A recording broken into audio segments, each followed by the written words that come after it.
you're with him.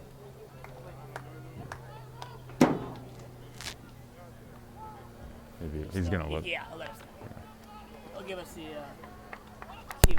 King set to kick for the Rats, number 3, Adam Samama. Good.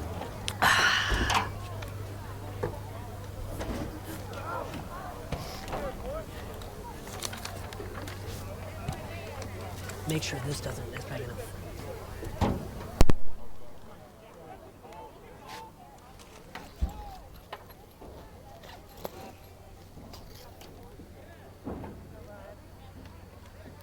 I have this device that allows us to instantly let us know how many yards were gained on a plate. It's pretty cool. Yeah, yeah.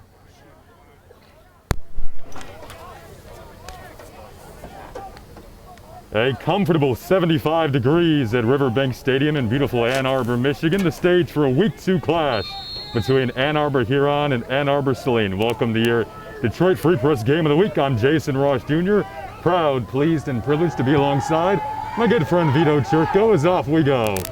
On a wonderful evening, it'll be Saline taking the ball first, and we'll see the offense that was quite prolific a week ago step out onto the field. And you know what they're going to do with Larry Robinson II, the junior passer, Jason, here tonight, is run the RPO, that run pass option. And he's a dual threat QB. Excellent passer, though, as well as his head coach, Joe Polka, had described to me yesterday during a Zoom call. So we're expecting that to be the case, but also an up-tempo offensive attack and a balanced offensive attack. That is an emphasis that Polka had described to me once again when we talked before this game Friday night here at Huron. And Saline is a D1 state power that has not lost more than 2 games since the start of the 2012 campaign. Joe Polka's first year on the job here at Saline. They work out of the shotgun more often than not, swing it to the near side to get things going. Quickly slipping down there after taking the pass was Caden Winston. And think about this too. In this offense, once again, because Robinson can throw it to so many different options, Luke Darmus and multiple individuals. And they got the rushers, right? Josh Rush, no pun intended, a running back to wide receiver. Explosive as a kick returner too. Had a kick return for touchdown last week against Ypsilanti in that 33-7 victory for the Hornets. So they got so many different options as well that we'll see on display here tonight, Jason. The first throw of the game, and it's complete over the middle. It's the big tight end that time, Luke Darmos, one of the seniors, and it should be a first down gain. 6'5", a little bit taller than me, bigger than me, all around. I say that much right now. But a guy that can catch passes, can he? And just a big dude can catch a pass over the middle and do a ton of stuff for this Saline offensive attack here, Jason. It's a dynamic offense. They like to work up tempo. Trying to build some momentum early. They go back to the air. This time it's Winston, the junior, and he motors his way up to the sticks for it looks like another first down gain. And think about all the juniors here they have, right? So they got Winston, they have Robinson, they have Rush once again, but they also have the mixture of seniors and Luke Darmus and Gavin Lytle. How about him, a senior running back who shares the carries with Josh? So you got a mixture of athletes and guys with a lot of ability on the offensive side of the ball. And a veteran O-line as well. On paper, as Coach told us, this is the stronger side of the ball. They can get it done defensively, and this is also what Robinson can do. He's a multifaceted dual threat guy. All of a sudden, 3 plays, 3 first downs, and this offense is cooking. It scored 33 points last week in their season opening victory over Ypsilanti in week 1. Making it look pretty easy thus far, huh? And Huron is a team that has only won a game since the start of the 2015 campaign. Won in week 1 last year against Ecorse, and then lost the remaining 8 games. 1-8 finish for them last year. They're heavy underdogs entering today on their home field, a brand new home field, Beautiful, if we might right? add. Beautiful, state of the art. Beautiful Riverbank Stadium with the sun setting. A fanless Riverbank Stadium, but still an excellent atmosphere. Looking downfield, it's the seam, and oh, it slips right through the hands. That time of the intended receiver. It looks like Eric Peoples. Pass intended for Caden Winston, incomplete. It's Winston, my apologies, but Winston, that was man, a how goal. about him? Yeah. He's been active today, huh? They are really targeting him often, and he should have had that one. Should have had that one there. That was gift wrapped. And as Coach mentioned to us in our call earlier this week, they wanted to have cleaner execution in the first half because they did get off to a slow start last week, albeit it was a 33-7 victory. It was the first and second quarter they wanted to clean up today. And that was So- the first game, delayed start to the campaign this year, right, because of COVID-19 and the pandemic. And you know what? We're blessed and lucky just to have football back here in the state of Michigan. With fans, without fans, however it has to be. I'm just happy that we have football back here on Friday nights. You're spot on with that, Vito. Sports go beyond physical injuries. The mental well-being of our young people is a hotter topic than ever before. The Michigan As we mentioned, season opener here at Riverbank Stadium. As Vito gave you the rundown, Huron was 1-8 a year ago, but they had the one victory, and it was a 62-14 resounding win over Ecorse that felt like a program-type win. You don't typically say that about 1-8 seasons, but it was their first win in 5 years, as Vito touched on. They snapped a 39-game losing streak. This is really a program in the foundational stages of building up. They've got a nice freshman program going that they feel could lead to future success. But right now, this is a tough test. This is where you really prove your mettle in the early stages. Oh my gosh, you're absolutely right. Against the Division I state power in Saline that was to the state semis just 2 years ago, lost to Clarkston, made the state finals in 2014, also lost to Clarkston. So they're the common opponent, huh? Kind of a theme there with Clarkston being the team that ends up beating Saline. They go to the ground. Gavin Little, who had 18 rushes for 124 yards a week ago. And you look at some of the best teams here in Division I in the state of Michigan this year, and once again, Saline's a perennial state power. You got them, you got West Bloomfield, Chippewa, Detroit Catholic Central, schools like that, and Saline's right up there with them. Belleville is going to be a really good squad this year, a team that they lost to Saline here in the first round in the playoffs last season, 49-10. So you got a lot of good squads, and Saline is one of those D1 powers this year, Jason. First, third, and long situation, and ending up in the backfield is Robinson. There's a flag down. quarterback Robinson is brought down for a loss. One thing you and I talked about before the game is Huron needing to get off the field in a timely fashion. We might have a holding call here, which would bring up fourth down. The Huron sideline would indicate that's what's going to happen. The penalty does appear to be on Saline, and it's declined. So that'll bring up fourth down. And Huron wants a nice start here, right? They don't want to allow points in a rapid fashion, because if they do, they get behind quick here, and it's, let's just say it, a blowout by the end of the first half. Not going to look good for Huron in this first game of the season for them this year. That's true. They were beaten 52-8 by this Saline team a year ago. One of 5 teams that Saline scored 50 points on a season ago. This is a low snap. Just barely got that punt off. And it'll hang just outside of the Huron 20, at about the 21-yard line. That's where Tyson Edmondson, the senior QB, a very personable young man, will take the stage for the Huron River Rats in the home field for the first time. A senior in his second year as their starter, the returning QB. And it's senior on senior night. There right? we go. Seniors being celebrated here. And no fans, unfortunately, to take in the moment, but hopefully a good start right here on offense for Huron. Some of the senior parents were allowed in for that senior ceremony, but most of the fans are aligned along the end zone to our right. And I saw that. Very cool, huh? Got the cars parked out. Big time atmosphere there with them, at least being here to spectate. Maybe not in the stadium, and they're not, but afar with their cars, sitting out in front of the car. They're just watching their players, their kids, their relatives, right, out here on senior night. And on a beautiful night, as you said, in lovely Ann Arbor. Exactly. About 10 minutes away from a beautiful fall campus around this time of the year.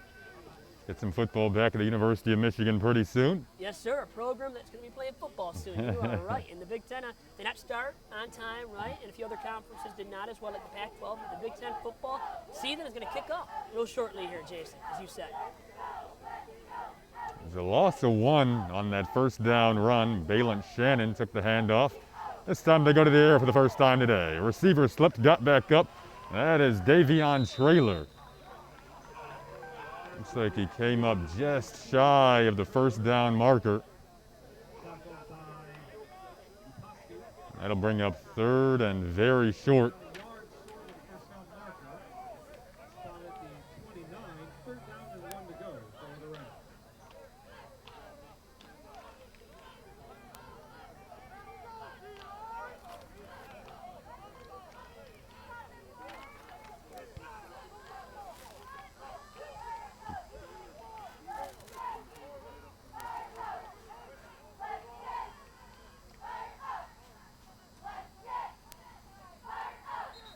And 29, quickly a flag gets thrown there. I wonder if we get a false start. And there's one thing right there Huron does not want to do very often in tonight's game against a team that is a superior team on paper, obviously. And Huron's just looking to get wins this season, right? Trying to build a program that hasn't had much success in recent memory, as we already noted, both of us, Jason. So you don't want to commit penalties and stupid ones, and that's not a great one right there to commit for Huron early on in this one. That is true.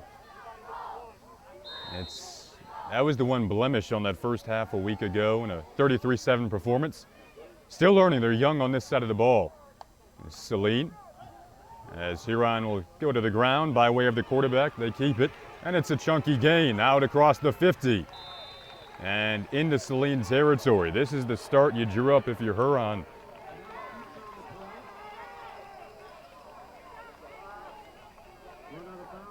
Anthony Pinnis came in for that series and switching it up early as Huron. We expected it for be Tyson Edmondson for the most part, but it's a diverse attack and now already showing the multifaceted look, bringing in different QBs here. It's the junior Anthony Pinnis. And how about that run right there? Yeah. Huh? Another flag goes flying.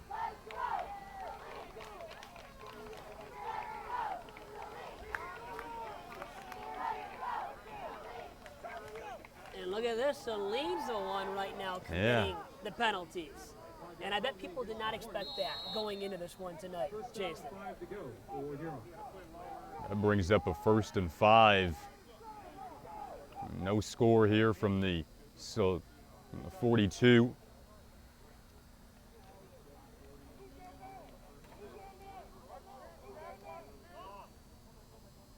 .740 to go in the opening quarter.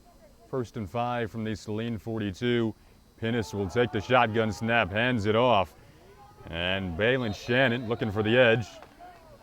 Brought down that time by Joshua Rush, and that'll put the ball at the 41. So I think we're finding out early here, too, like Coach Balka said, too. Josh Rush, he's going to be one of the best players for Saline. And this year moving forward as well, one of their key players for Saline to succeed at a very high level and to try to win a D1 state title. Something they have realistic aspirations to do each and every year. Off to a little bit of a bumpy start here, though, on the road in week 2.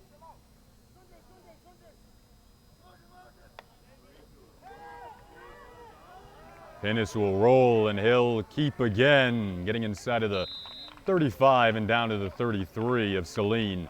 And his dual threat ability right now is getting the best of Saline, pushing Saline back. And look at Huron right now driving early on, 6:50 remaining in the first quarter. They don't look intimidated. They do not look so. They haven't flinched They do not yet. look so at all.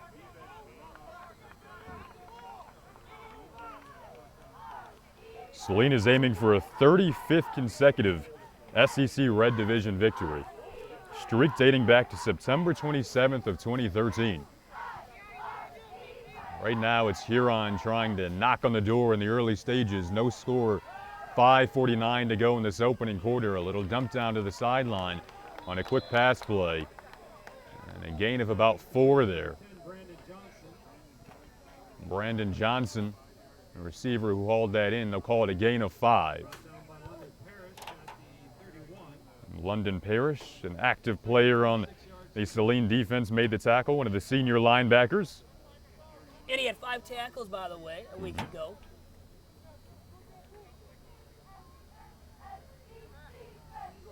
Two-year starter.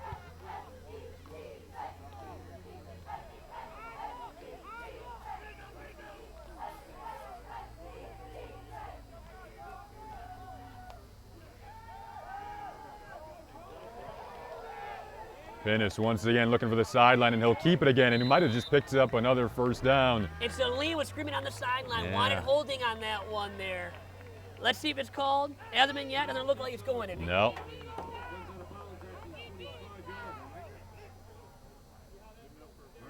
Will indeed move the sticks. It's good enough for a 1st down. And who would have thought on the first drive of the game for each squad that Huron would have the better first offensive drive? It's a Huron team that only twice a season ago scored more than 20 points. But we thought that lengthy drives like this might be the key to a successful formula on this Friday night. They hand it off this time once again. It is Here's a blatant, flag. Let's and see this what this time we one do get a is. flag. Yeah. And now, you know what you were saying there, very good point, Jason, because Huron, I think, as an offensive attack, wants to keep Saline's offense off the field, right? So time of possession is huge and hugely critical for Huron because their best defense, I think, is their offense, right? It probably is. It probably is, and keeping Saline's offense off the field ultimately. Oftentimes in upsets, you do see the team who pulls it off kind of making things a little messy and piecing together those lengthy, methodical type drives. And Huron's going to have Saline commit some penalties, right? Yes. It's going to have to happen to help out Huron to stay in this game and ultimately have a shot at pulling off an upset tonight.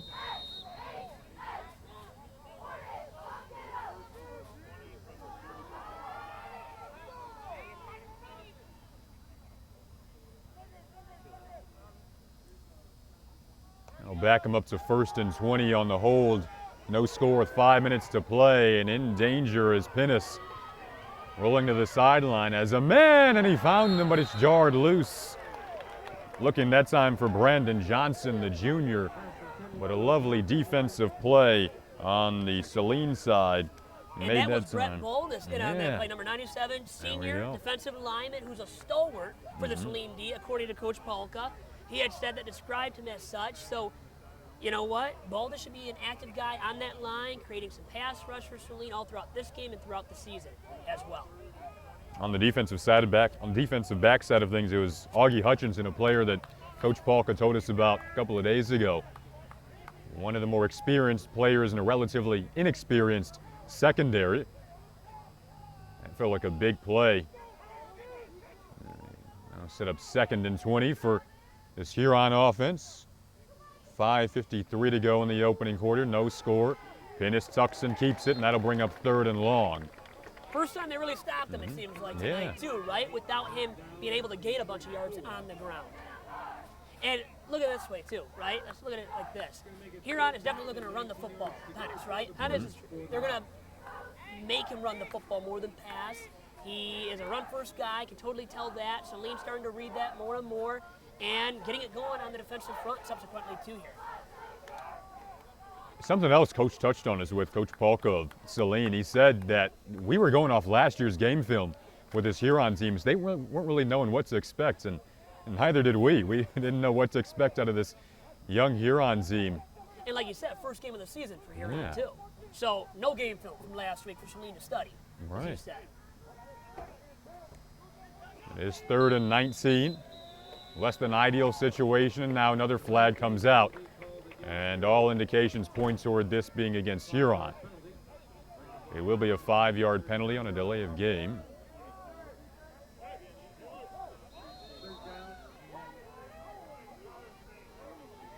On the flip side of that, now for Huron, these are the self-inflicted mistakes that they can have, because when you crack on the door here, you never know how many options or chances you're going to get on this Friday night against a team that on paper certainly outweighs you. Can't squander the opportunities, no doubt about that against Saline here tonight for Huron. They dump it off and trying to break out of the initial contact. That time around was Balance Shannon, who they went to quite a bit on that opening drive. It seems like Shannon's going to be a heavy-duty target here for Huron.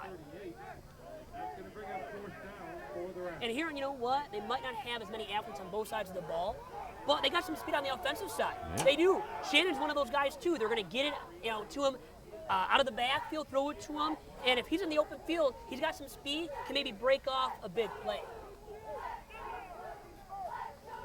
Brings up a punt on 4th and 23 from the Saline 38. Clock ticking at 3:55 to go in this opening quarter with no score.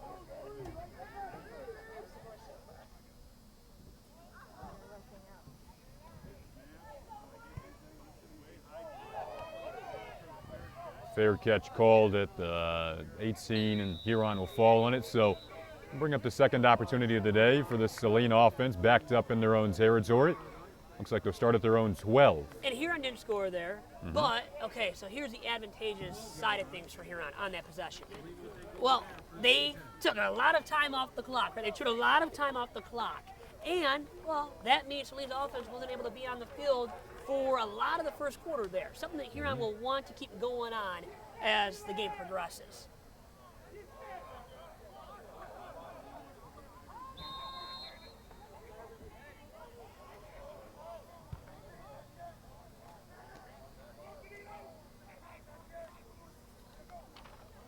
Now Robinson on his second drive. Fake the throw and go to the ground, and the Huron defense was ready for it. Just a gain of 1 there. And with that being said, so I'm looking forward to Larry Robinson now, airing it out a little bit. Let's see the aerial attack of Saline. See what they're made of, truly. And you know what? If Huron's D can step up and stop the ground game, we know Saline's going to go to that much more as the game progresses.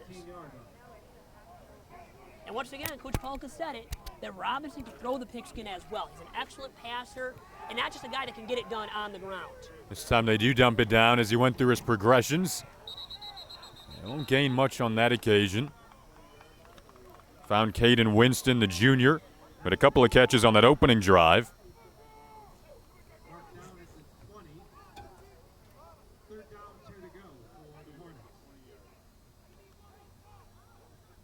And they're running the RPO. What do they do here on 3rd and 2? I'm going to say they're going to run it. And Huron's looking for it. You can tell it too. Huron is looking for that run from Saline. And probably the keeper from Larry Robinson. Let's see it right here, Jason.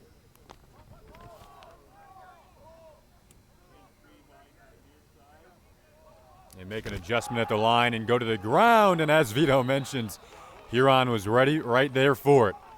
And they might have just forced another punt. Huron's been all over it tonight, haven't they, so far? With the rush, he's stopping Saline's ground attack, which can be explosive once again. And we haven't seen a ton of that thus far out of Saline, however. And I think they have to go to the air now. They're going to have to resort to the air much more often if Huron's D keeps stopping the run game. It was Brandon Rawls, the Ypsilanti native, one of the area's top defensive players. And a pretty talented Huron team. You've got Rawls that you think about, and then Kingsley Perkins. This is a punt that settles down just inside of the 44 at about the 42-yard line of Huron. And speaking of Kingsley Perkins, Kingsley, after receiving several college offers in football and basketball, plans to select a school and play either football or basketball and study business, marketing, or computer applications. So Kingsley Perkins on senior night, all the seniors being celebrated, and he's one of the guys to really watch out for the rest of this game as well for Huron. That's true. We should see him on a lot of snaps tonight. He's a senior, as you mentioned. Loves basketball and football. He has offers in both sports. One of the most athletic players on the field. Tight end and defensive end as this Huron offense looks to build off what they did on that opening drive. And Kingsley's favorite memory, now no surprise here, was that one against E-Course last season in week 1. No surprise right there, huh, Jason? No surprise at all. That was a big win as the ball is jarred loose and we get our first turnover of the night. That is exactly what Huron can't afford as they try to pull off the upset, and Saline will take over inside of the Huron 30. And now it's on Saline to punch it in, right? Saline's got to punch it in now, take advantage of this opportunity.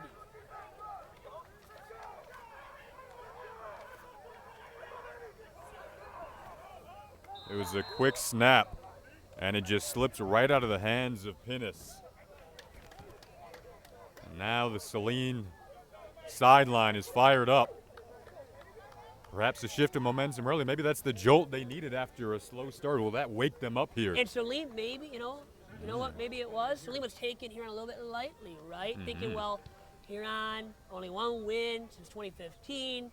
Easy team that they're going to just roll over, right?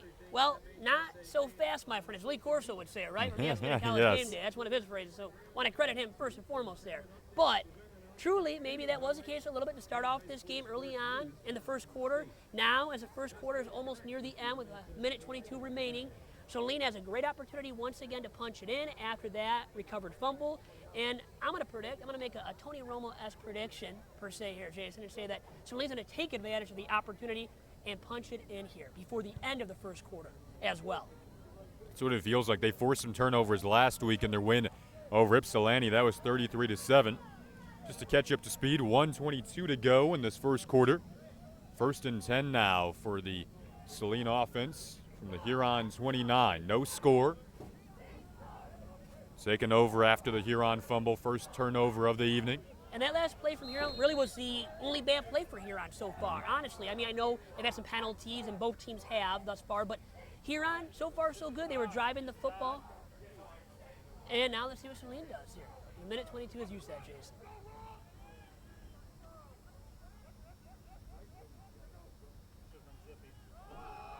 And they go to the ground looking for the edge. But once again, a gang of green jerseys. That run able wasn't to seal working, it off. and it looked like there, Jason, too, the blocking wasn't sufficient from Saline either. It's a veteran offensive line, but haven't been able to hold up so far to keep that run game, give the run game some holes. But credit the Huron defense, as you mentioned earlier. Once again, that was Brandon Rawls getting in the mix and making the tackle. So that now sets up 2nd and 14 for this offense as they go back to the air, and a pass out of the reach of the intended receiver. It was Luke Darmos, the tight end, who Robinson was looking for, and yet another 3rd and long situation, 3rd and 14, coming up here with 41 seconds to go And now in the opening quarter. Forced to throw probably, right? 3rd and 14. Yes. You're thinking they're going to throw here. Now does Huron adjust properly in? Are they able to stop the pass? Huron puts just one in the secondary. Now they'll make an adjustment.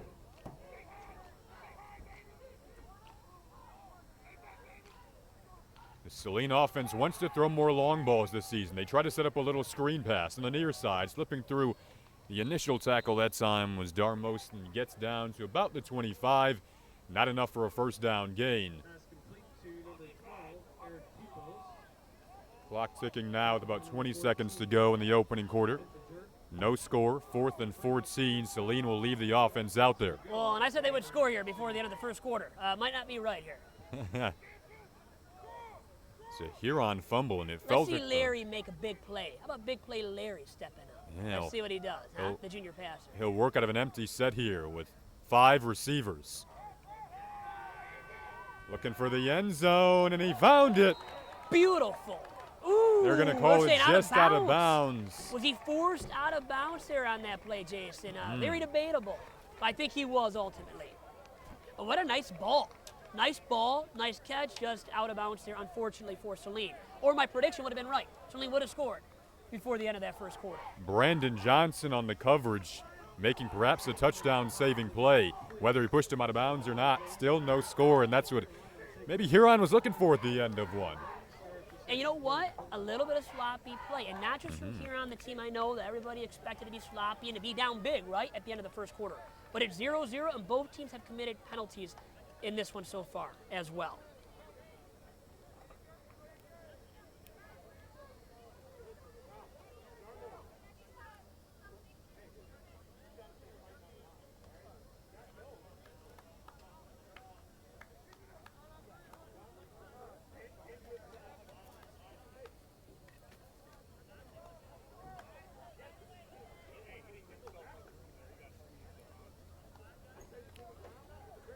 As the second quarter gets underway, once again, no score. It'll be 1st and 10 here for the Huron offense as they get reset after a couple of pretty impressive drives in that first quarter. The most promising one got inside of the Saline 30 but was nullified by penalties. Now we'll set up once again with Anthony Pinnis out there. Won the starting job, evidently, in the offseason, and now he goes to the outside here looking for his man. It's Cohen Entringer, and he's brought down behind the line of scrimmage. Yeah, quick out pass there, screen obviously, and you know what wasn't working? Saline was all over it. And here's the thing, Huron and Saline both have to get the passing game going. And the one that does, well, you would have to believe is going to really get their offense rolling in on the scoreboard first here tonight too.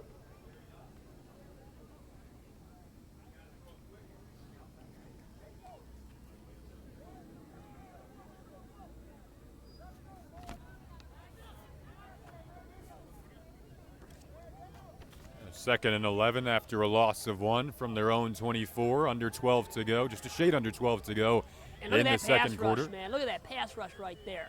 But he gets some yards using his legs, and these two passers right now, Jason, we know it. They're dual threat QBs. They can break a play out of nothing, right? Make a play out of nothing with their legs.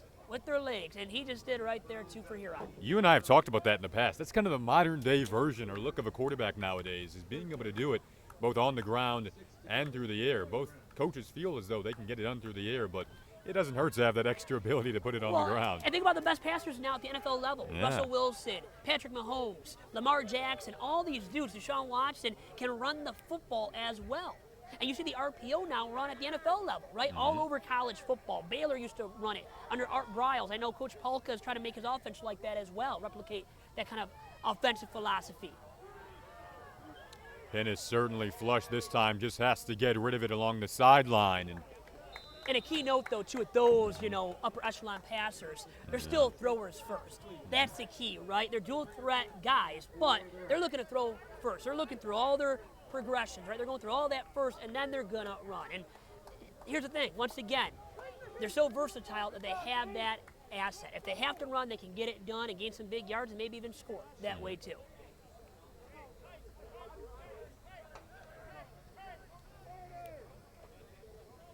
.10:54 to go now in the second quarter, 4th and 6. And Saline could get some decent field position here.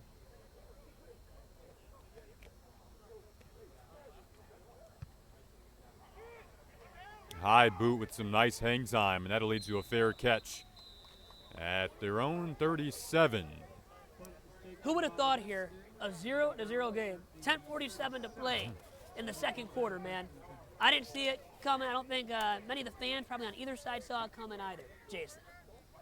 Well, another relatively slow start for this Saline team. Last week scored the majority of their points in the second half. We're up 12-0 after the first 2 quarters. Did throw an interception in the end zone. So it was the self-inflicted mistakes last week that slowed them down. And today, Huron has the lone turnover, but Saline couldn't capitalize on it. So far, it's been the penalties and then a lengthy Huron drive in the first quarter that didn't result in points but was perhaps productive. That pass was broken up promptly, read very well in the backfield by Jamari Thomas. Can you say jump in the route? Right. Thomas definitely did right there. What a play by Thomas. They look well prepared. They do, and also Saline's passing game does not look very fluid or just effective right now, and they got to pick it up offensively when it comes to that passing game. Now, Coach Poco told you that they were out of sync, in his words, in the first half last week. And it looks like it once again, back-to-back Yeah. weeks, and once again, not the best opponent, so it's not a good sign from Saline to look out of sync tonight. Once again, an excellent play from these Huron corners. Huron getting after it, man. They're aggressive. They want it tonight. And guess what? You know what? You can't take your opponent lightly. I don't care how many wins they have in the past 5 years, right? It doesn't matter. You got to get on the playing field and get it done. And Saline right now is giving Huron a lot of chances to make plays and, give Huron credit, too, for making those plays right now, too, when it counts.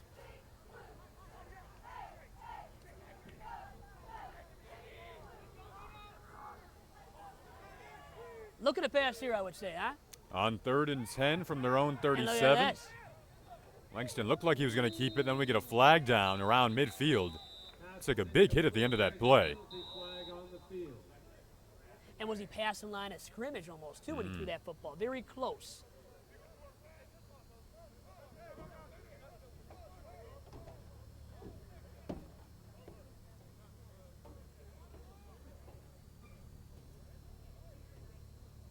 Referee still talking it over around midfield. Right now, it would be great to have that earpiece, right? Exactly. Connected to the refs right now so we can hear what they're going to say. Like, right away we get it, right? That would There be we terrific, go. Jason. One day, right, man? One day. One day. We're still working our way up. Yes, sir. Early on in the season. Maybe by Absolutely. the end of the year. But once again, beautiful night, too. Wonderful I mean, night. God, no wind. I mean, No. like, it's crisp. It looks beautiful. Just a beautiful night. So Hey. calm. A calm night too, Jason. Hanging on to these nights. Oh, they're not going to as last we- very much longer, huh? Few days Fall in the is starting. fall. Yeah. Yeah. Going to make it 3rd down and a short yard to go for the Hornets. Fall and high school football, though, on a Friday night. Couldn't ask for a better combination. It'll be 3rd and very short after a penalty on Huron.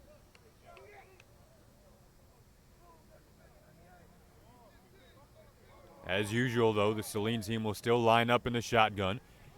A little run-pass option, and they keep it on the ground. This is the biggest burst of the And this day. is where Robinson, he's explosive, man. Can be very explosive right there. He picked up a bunch of yards for the Hornets. And that's that RPO, and you said it, a shotgun formation. They're going to pretty much run out of the shotgun the whole entire night. Coach Polka made that known to us before this game here. So you know that's going to be their offensive scheme and just their tendency all throughout tonight and the rest of this season too. And that's what Saline does best, right? They're known for that, especially with Robinson right now under center.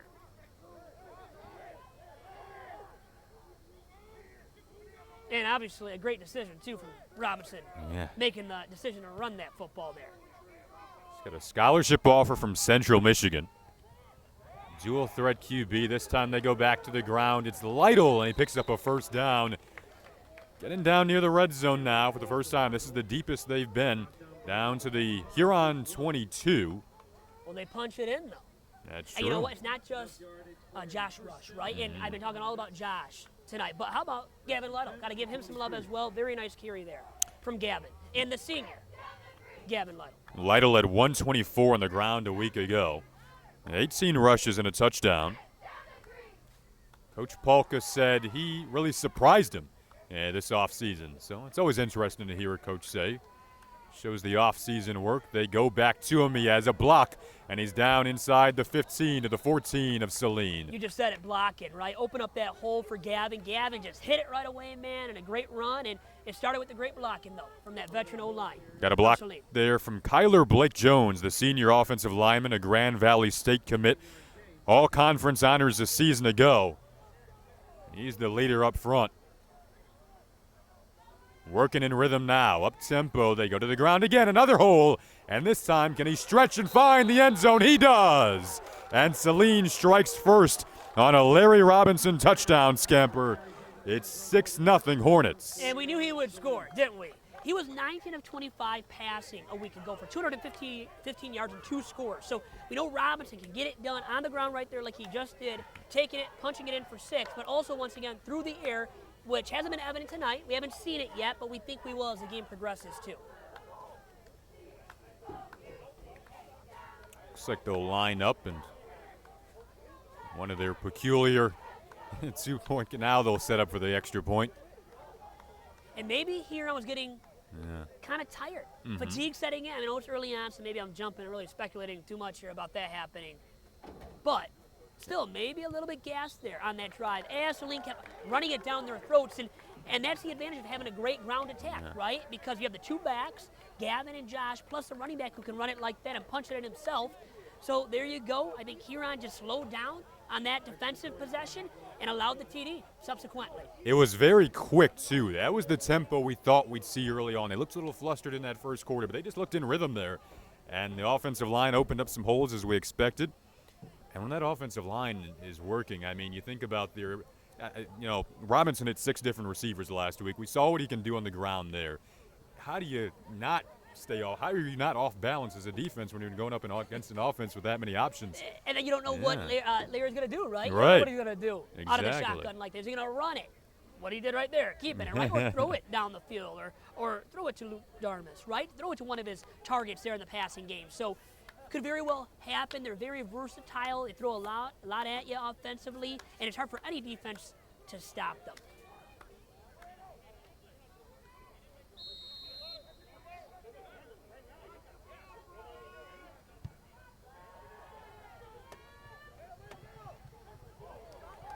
This ball is muffed near the goal line, and now they'll have to take it out, and this will put Huron in less than ideal position backed up inside their own 10 as the momentum feels like it's flipping in Saline's favor now.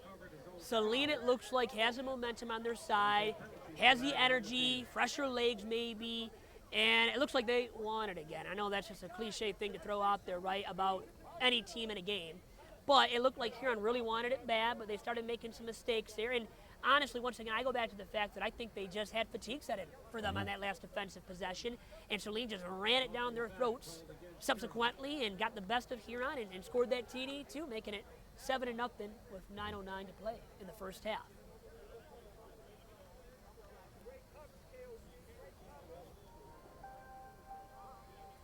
Penalty yardage will bring the ball back.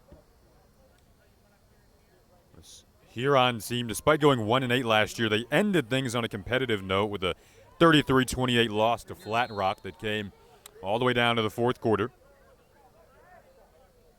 Offensively, last season was a struggle, though. Only scored 20 points twice. And now backed up here with Pinnis handing it off, and he is quickly bottled up at about the 8-yard line. And Jason, you're getting some rave reviews already too, man. I got people texting me left and right about your play-by-play calling here tonight. So thank you, got Vito. it going on. Okay, I'll just give you that well, much. I have to say the same for you. You've been wonderful tonight. Thank as you. usual. You don't have to just say that to make me feel good. Oh, I too, never say okay? that to make you feel good.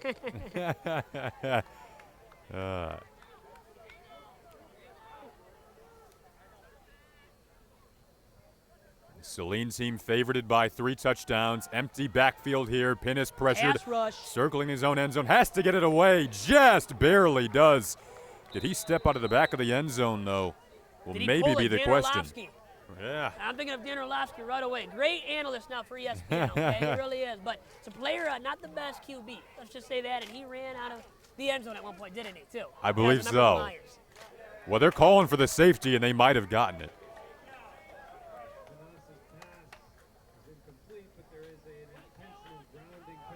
Intentional grounding is going to be the call. Momentum has definitely now shifted in favor of Saline. Yes. Okay, no doubt about it at this point, Jason.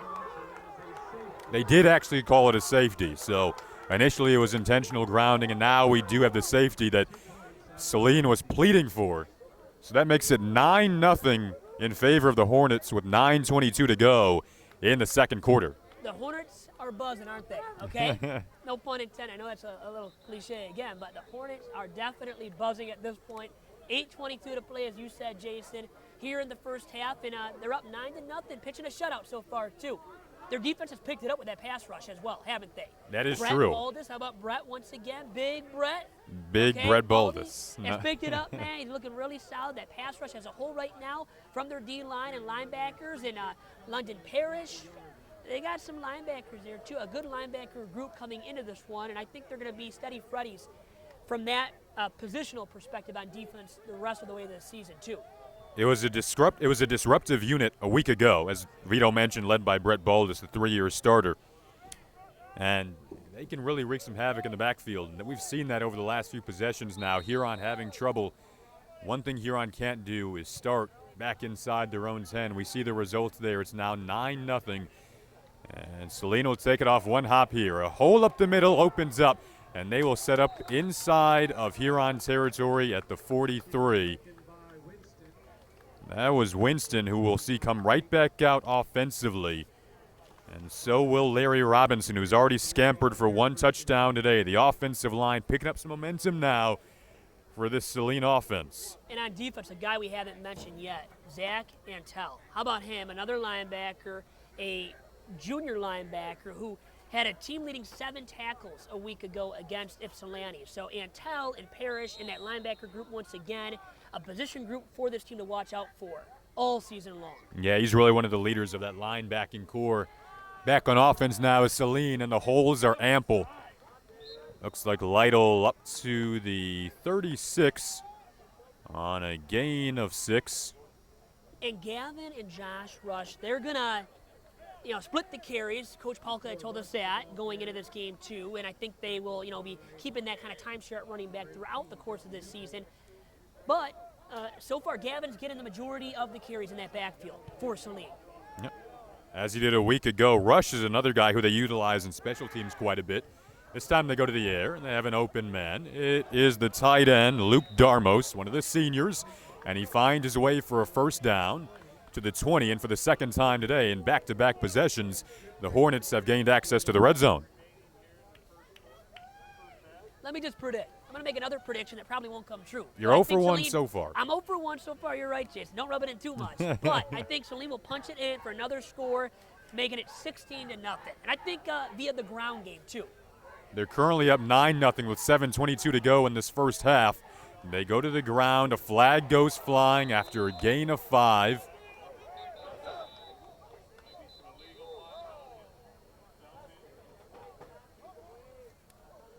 Been a pretty clean game so far.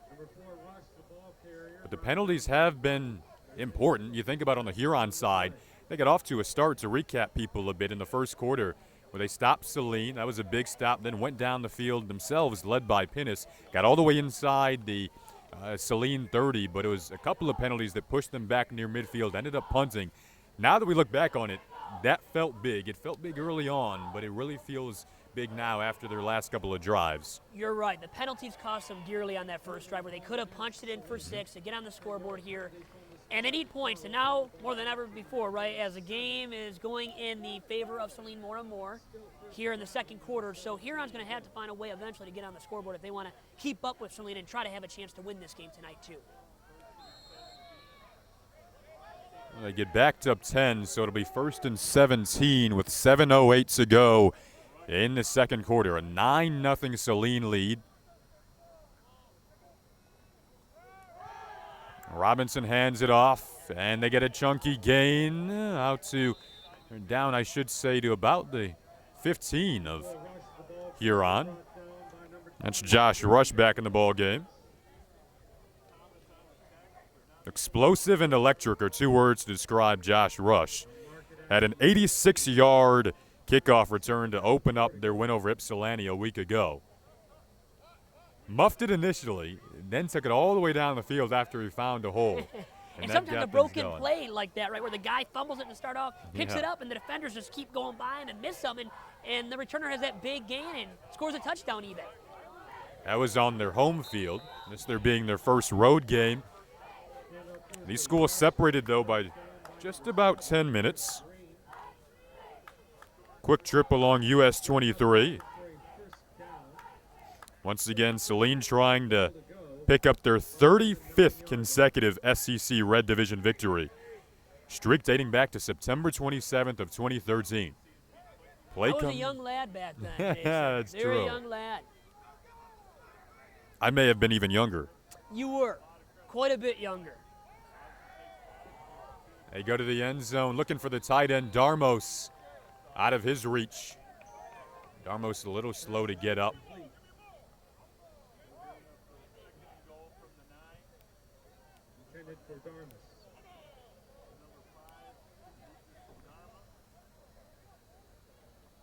Last season for Saline ended with a 49-10 playoff loss to Belleville. Went 8-2. As we mentioned, this is a program year in and year out that has state final aspirations. They have 2nd and 9 here, up by 9. And Robinson looking for his second touchdown scamper of the game. Did he find it? He did. How about that hole right there? Huge hole. I could have run Yes. through that and scored a touchdown. You probably could have even yourself, Jason, there. I don't know how great a speed you have. I don't have elite speed, but I could have run through that hole, man, and scored a TD. No doubt in my opinion.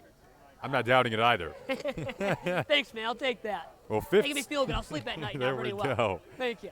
15-0 now in favor of Saline with 5:46 to go in the opening half.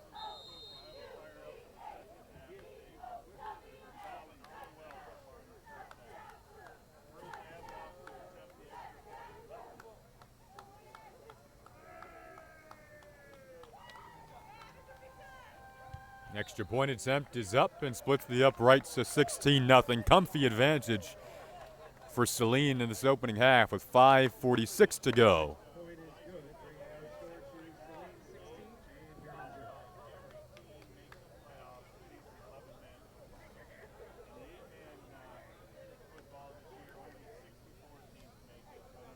Well, Vito, because of the restrictions we mentioned, there are no fans here tonight, but they are lined up along the end zone to our right. In 2020, you have to get a little creative, right? And we've seen some people find different ways to watch football. In the summer, we kind of saw the resurgence of drive-in theaters. Now you're seeing some drive-in football theaters opening up tonight in tonight's Lake Orion versus Oak Park matchup.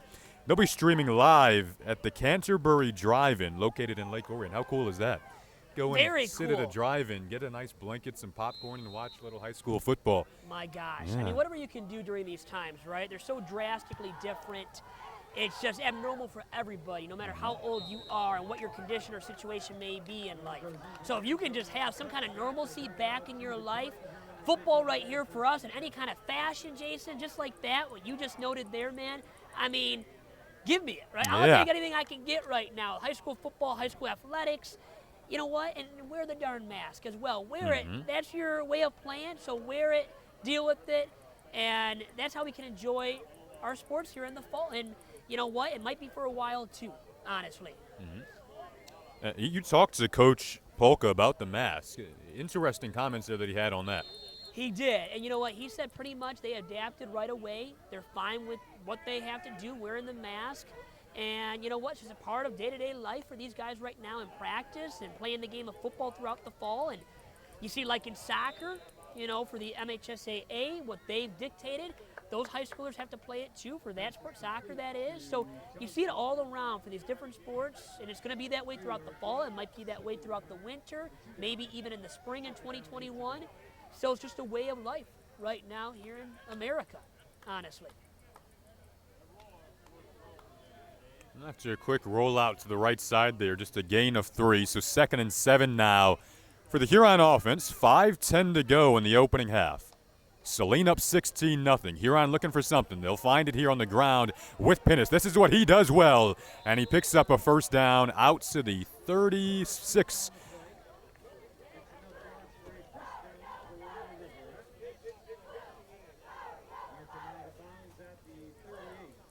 A gain of 15. They'll put it out to the 38.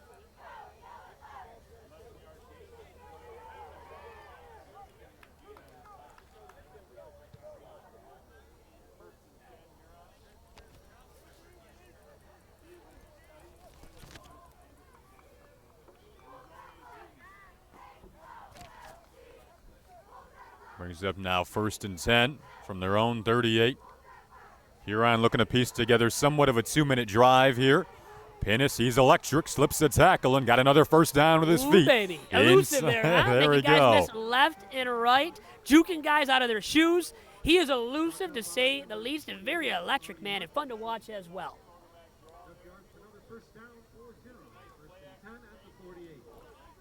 For the second time today, Huron now entering enemy territory.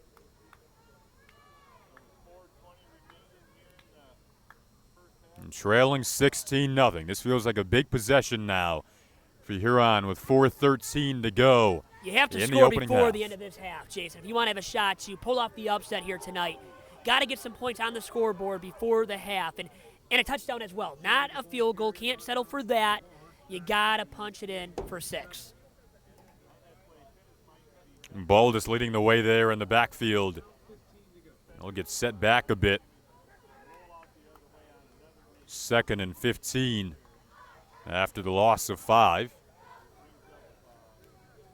Clock is ticking. 3:40 to go now in the second quarter.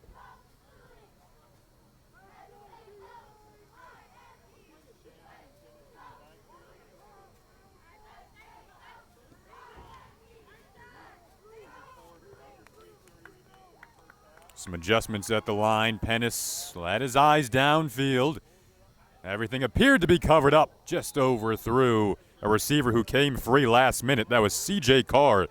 And how about this, too, on that play there? Saline actually brought the pressure, got in his face, but because Pennis is elusive, got out of trouble, had the chance to throw it on the move, a little bit too much maybe to ask of him, but still got off the throw, wasn't the most horrible throw in the world, and he made something out of nothing. And even though, once again, it wasn't a completed pass, he has that ability where there's a broken play to make a big play from that. Even when there's nothing really there to work with, he can make that happen for Huron. You'll need that here on 3rd and 15. Obvious passing down situation. Need some hero ball right now out of Bennett. Let's see what he's capable of. Once again pressured. Has to make something out of nothing. Looking downfield, and he does just that. And there we go, because he can run, right? He scrambled to his right, and because he was able to do that, he gets off that throw, and a nice sharp throw, too, for Huron, and the first down subsequently as well. Looks like the ball was jarred loose last minute, so it will be 4th down. So my eyes need to be checked. Our vantage point is eyes, difficult. No, our vantage point is difficult here. Yeah. I've got the glasses for a reason, okay? Let me tell you that much. We're trying our best. Yes, sir.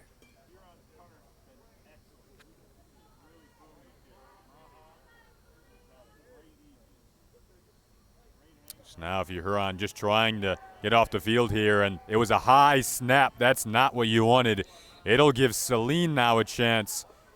Kind of, contrasting what we've seen so far. Huron has been very good in special teams, pinning Saline back when they can, but that time they'll give Saline a golden opportunity here to potentially extend this lead to 3 touchdowns.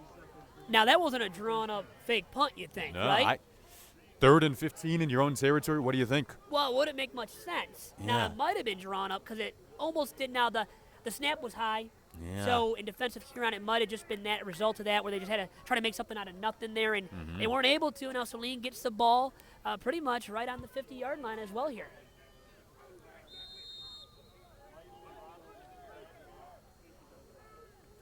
And if you're Huron, you would like to see them take some risks in a matchup like this. Came out confident, and they need to keep that confidence held high. It'll start with getting a stop here. And you would imagine now 16-0, they're going to just ground and pound it the rest of the way here as much as possible, right, to run out that clock. And here's a start, right, with Robinson, who's very elusive himself. And look at these moves he's making, man. Can juke guys as well, big time. And making a play there like that, I mean, he is so darn good and fun to watch, Jason. They've done that so well in this second quarter. That was a gain of 16. And like I said, expect much more of that from Larry, from Gavin Lytle, from Josh Rush, from all those dudes in their backfield the rest of this half, because they're going to want to run down the clock. Moving quickly again here. Just a gain of 1 that time. Found Caden Winston. Winston very active tonight, huh? And he was last week, too, like you had said earlier in the broadcast, Jason. Once again, props to you for being all over it, because you always are, Jason. Oh. The master of ceremonies tonight, I would like to say. I have to say the exact same for you, Vito. Thanks, man. Appreciate it. This time it's a first down gain for Saline. They're inside the 15 for the 3rd time today. Driving it, and they were already in great field position to start off because of that failed punt there from Huron. Now they're just driving it, like you said, have a chance to score once again before the end of the half. And plenty of time to work with, 2:08 to go. 1st and 10 from the Huron 15. And what do you draw up here? Probably another run. Let's see. Hornets are up by 16. They go to the ground again. That was Josh Rush, the junior running back. Bottled up. Delvion McElroy in on the tackle that time, the junior linebacker. We get a quick timeout called here by Saline. And Jason, I think it's a perfect time to bring up this, that this very broadcast is brought to you by the Detroit Free Press, your flagship news and information source for sports in Michigan. The Free Press has launched a new digital subscription model, which gives high school sports fans exclusive access to Mick McCabe's weekly columns, rankings, and predictions. Your support will help the Free Press stream high school football games all season long. So subscribe today at freep.com for our latest promotional offer. And once again, that is freep.com. Mick is excellent, isn't he? Oh, yeah. He's,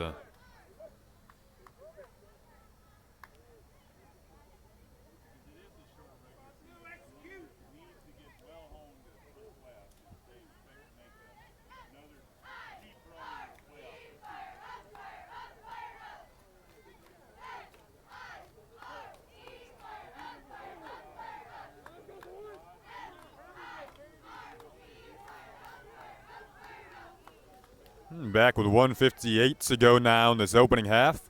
Clock stops. 2nd and 10 coming up for Saline from the Huron 15. They're up 16-0. I say they punch it in. on this one. Robinson's already done that twice, looking to do it for the third time. He gets inside of the 10. They needed the 5 for a first down. Looks Hey, like they'll Jason, come up just short. Guess what? We are watching the Larry Robinson show, aren't we, Yes. right now? It's his show, and we're just all fans taking it all in, and I love it, man. Particularly, I'm loving myself watching him. Yeah, particularly in the red zone. That's been the go-to so far. Absolutely. When you have a skilled player like that who can take the ball in himself, why not just feed him the rock? And they're running it out, out of the shotgun with an RPO, and he's great at running it because he has that throwing the football as well. Hey, if it isn't broke, don't fix it. There you go. That's what they do again, and for a third time today, he does indeed march his way into the end zone. And now it's a 3-possession ball game with 1:16 to go in the first half. So Huron showed us something to start off. Showed some fight, but now with all this adversity facing them and this big deficit, going to be probably 23-0 after this PAT. What does Huron do to respond? Do they get on the scoreboard before the end of this half? I think it's vital for them to do so. If they don't, they have no shot in coming back from this deficit, and they probably don't anyways right now too. Entering today, on paper, we didn't expect much of a competitive game. In the early stages, Huron came out, kind of gave a nice little unexpected punch to this Saline team, but Saline has settled in. The offensive line has settled in. We see the plan of attack in the red zone. It's working to perfection. Now back-to-back drives. We've seen Robinson punch it in himself. That's been the go-to in the red zone. It's now a 23-0 lead for Saline with 1:16 to go in the opening half of play. It's a Hornet team favored by 3 touchdowns entering today. Now they're starting to look like it. And Saline looks great right now. Scoreboard looks great for them, obviously, up 23-0, pitching the shutout. But you brought it up too already, Jason. You got to bring up the fact they had that slow start for a second straight week. A little bit of a concern, you would say, for this squad against an inferior opponent here tonight, allowing Huron to stay in the game all throughout that first quarter. Early on in the second a bit as well. So for Saline, you got to get off to quicker starts from here on out. And I expect Saline to recover, get better at that as the season does progress as well.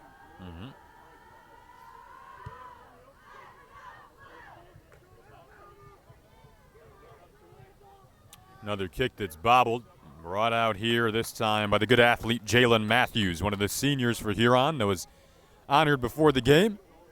Expecting big things out of him this season in the special teams game and on offense. Now just 1:09 to go in the second quarter, 23-0. And now it's Is time the for Huron Saline's defense to shine, right? It's the Larry Robinson show once again. I know I keep saying it now, but sure, it's that. But on the defensive side of the ball, too, you're seeing a shutout be pitched. So you got to give some props as well to this defense and what it's done lately in this game as the first half has progressed, and we're nearing the end of it now, obviously, with 1:09 to play. You've seen the D really pick it up, and their pass rush especially pick it up, too.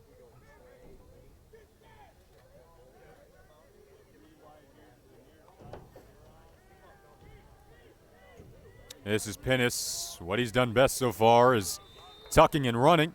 And he almost slipped through that hole still. You see all those Yeah. defenders coming at him, swarming to the ball, and they corralled him and whatnot and got the stop. But he almost ran through that right there because of his elusiveness, which is just extraordinary to watch here tonight, Jason. We get another timeout called by Huron as they try to piece together a last-minute drive. 55 seconds to go in the second half. That was a 6-yard gain. 23-0 is the Saline lead. So Huron has done a bit on the ground today, but through the air, nothing. Saline, very little through the air as well, but Larry Robinson still features that nice arm where he can throw the football when he has to, right? And it's more than that for him. He is a capable passer, so we know that much from him.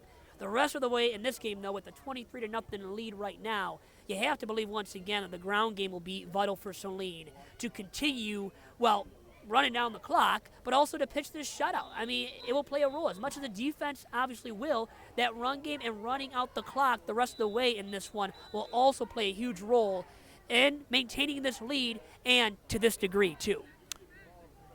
Saline head coach Joe Polka, who took over the job in 2012, was very pleased with his defense a week ago. It's a young defense. So he was happy with how they performed. Nearly pitched the shutout. Won 33-7 against Ypsilanti. And he said physicality was a key term that he utilized describing his D last week. And he does have respect for this Huron team. Physicality was another word he talked about in relation to this Huron team. He said even in last year's 52-8 loss, they brought it. And this ball might have just been picked off. At the 45, it was.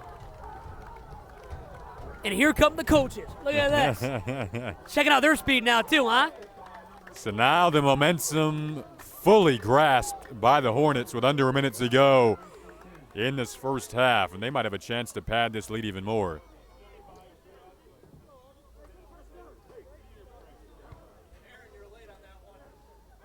You mentioned the imbalance so far for Huron. Haven't seen them go through the air a lot. They do there, and it gets picked off. And when Not Pennis you're has looking for. tried tonight, you're right. He's been Yeah. ineffective through the pick there, has had some errant throws too, has missed his targets. So he's got to be better in the second half for them to have a shot because you know they're going to have to really throw the football to get back in this ball game too. We got a quick flag come out here along the far sideline. Maybe someone was a bit too antsy up front.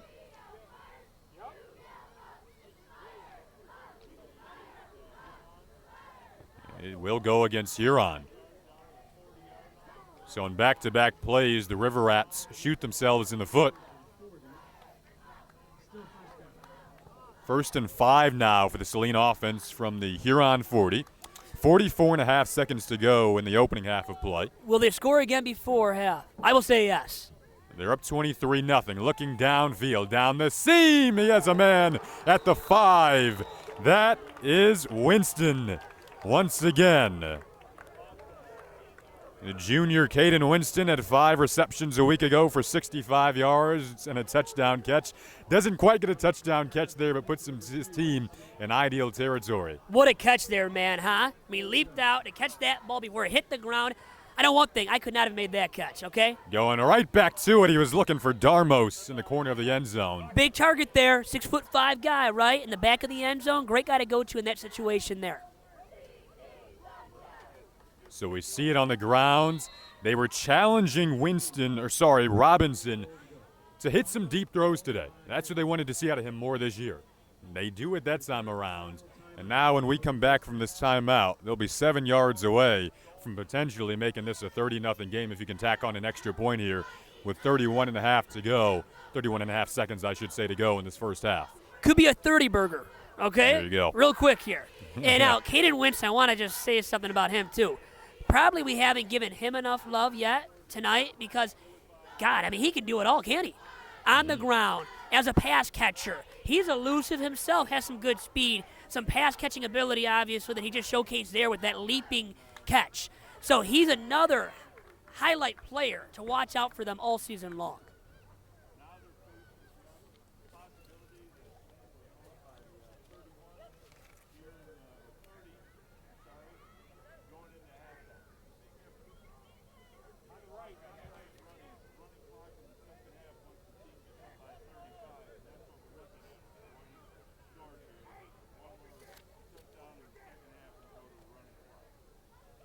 Well, he's already seen Robinson punch it in himself 3 times. Vito, do you have a prediction here? I believe you're 1-1 so far. Yeah, Okay. 500, I'll take it, Let's right? get you over 500. Well, What even do a you score have? here. He's going to punch it in himself, okay? It's happening.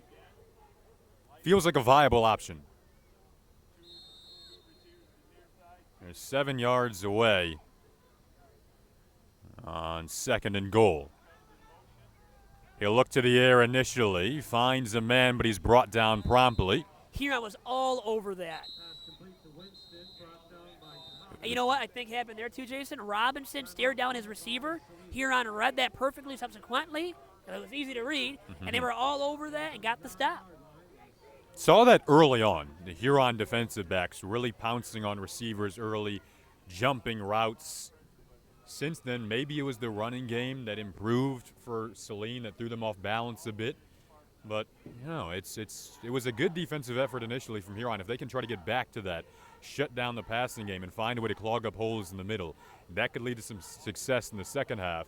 But digging themselves in a hole here right now, down 23-0, maybe more, you need to stop here if you're going to stay in this ball game. Absolutely. You know, Huron was much more aggressive and fluid to start this game on defense. Yes. And just explosive, getting to the ball and quick to the ball. Haven't been as quick to the ball outside of that last stop right there. that was really nice to see out of them because they really hadn't displayed that quickness to the ball in a while there until that stop. And I think, too, you brought up the ground game for Saline clicking all of a sudden. Well, I think it's their veteran O-line really pushing Huron's D-line back and allowing Saline's running backs to have some big holes to run through, and they're just ripping and tearing apart Huron's D on the ground subsequently.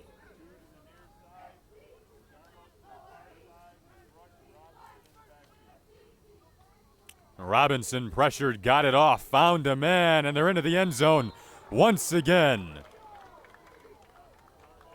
That was Darmos, who he was looking for on a few different occasions, finally finds his senior tight end. Back-to-back weeks with a touchdown catch for Darmos, and the Hornets are off and running on the road in week 2. And how about Huron getting right in his face, but he still finds Darmos there for that quick look, little toss pass, gets the touchdown. Robinson, extremely efficient, obviously on the ground, but even in the air of late with a little dump pass like that to Darmos. That's what you're looking for out of him, as Coach mentioned. Not forcing throws, not forcing plays. Easier said than done to stand tall in the pocket like that, take a hit, and now the extra point goes right through the uprights to make it 30-0. And you know what it is for passers at this level, any level of football, Jason? It's when the play is there to make, then you make it. Mm-hmm. If there's a window that's not really there, it's non-existent, you don't throw the football, right? And especially at this level, with these kind of passers, they're probably not going to efficiently throw it through or in tight windows, right? So you want to make sure the play, and specifically the pass, is there to make. If there's no window there of opportunity to make that pass, you don't throw the football. And Robinson has done a pretty solid job of that throughout tonight's game.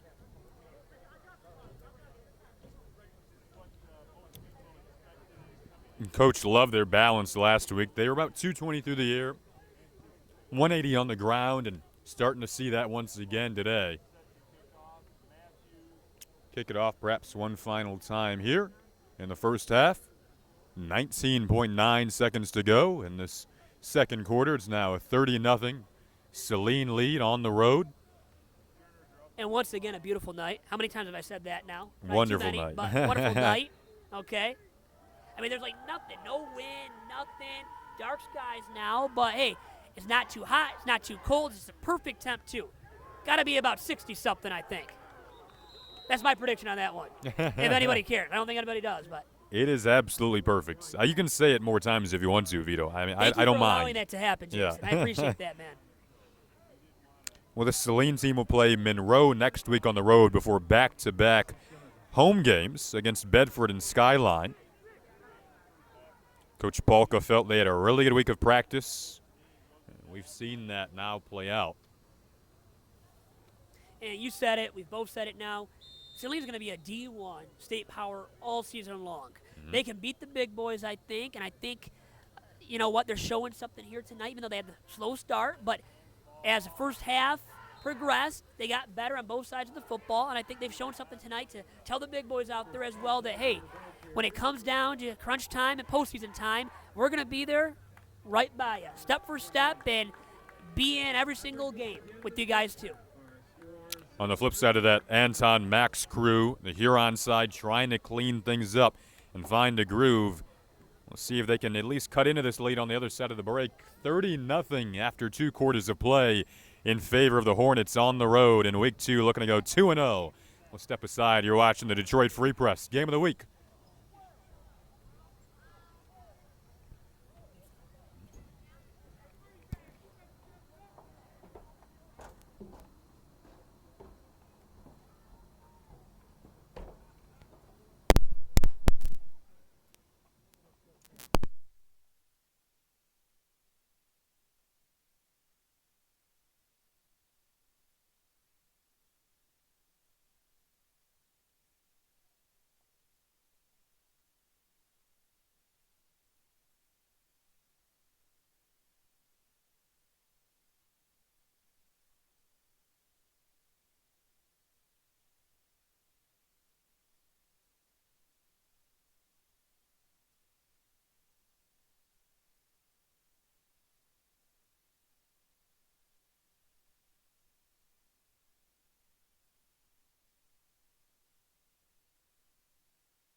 that we enjoy.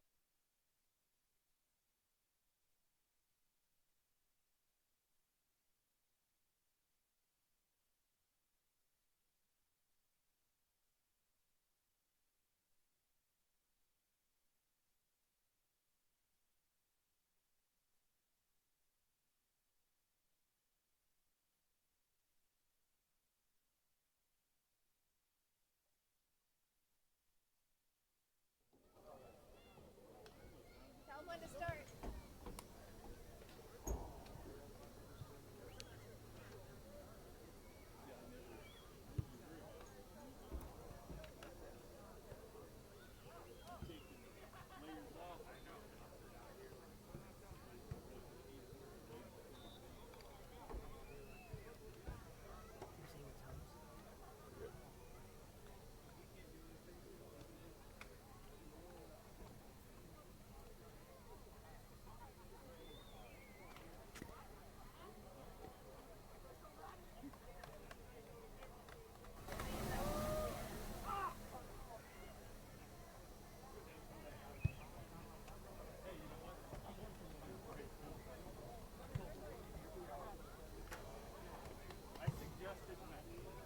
Want to go back now?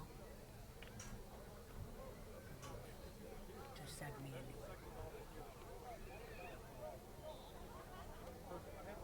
Welcome back into your Detroit Free Press Game of the Week. Saline with a 30-0 lead over Huron here on the road at Riverbank Stadium. Alongside Vito Churko, I'm Jason Ross Jr. Pleasure to have you with us here in Ann Arbor on a beautiful night. Vito, how's it going? Going well so far, man. And with that being said, this broadcast is brought to you by the Detroit Free Press, your flagship news and information source for sports in Michigan. The Free Press has launched a new digital subscription model, which gives high school sports fans exclusive access to Mick McCabe's, the son of Swami's, weekly columns, rankings, and predictions. Your support will help the Free Press stream high school football games all season long. So subscribe today at freep.com. That is freep.com for our latest promotional offer.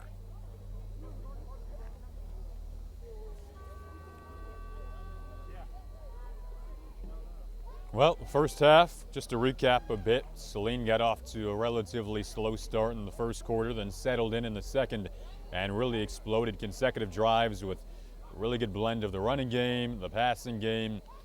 Huron began to hurt themselves a bit.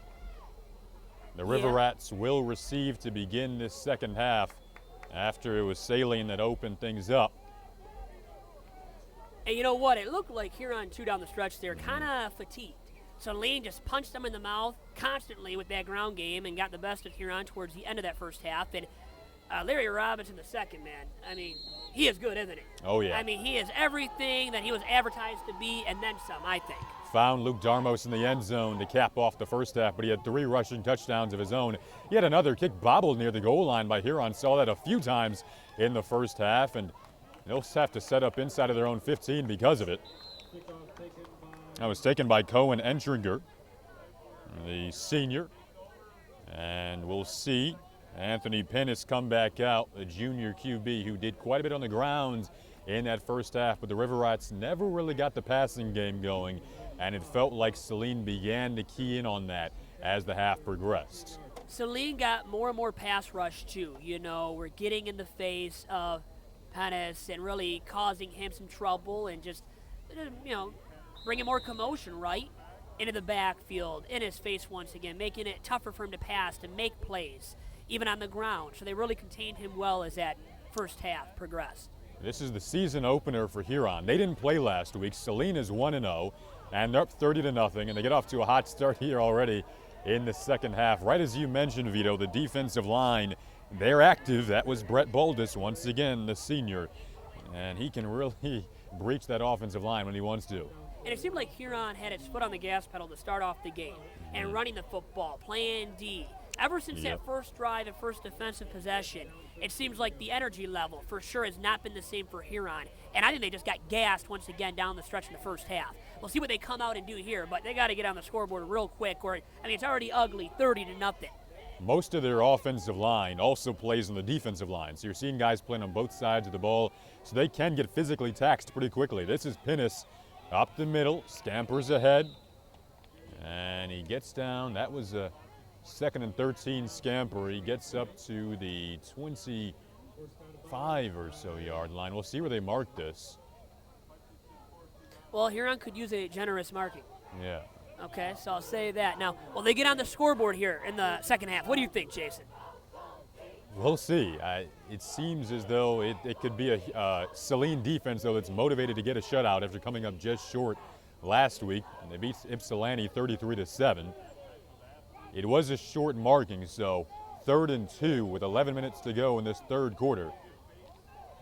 30-0 is the Saline lead. Pinnis will line up in the shotgun here for Huron. He'll tuck it and keep it. And did he get the job done? Looking for the edge. He might have come up just short.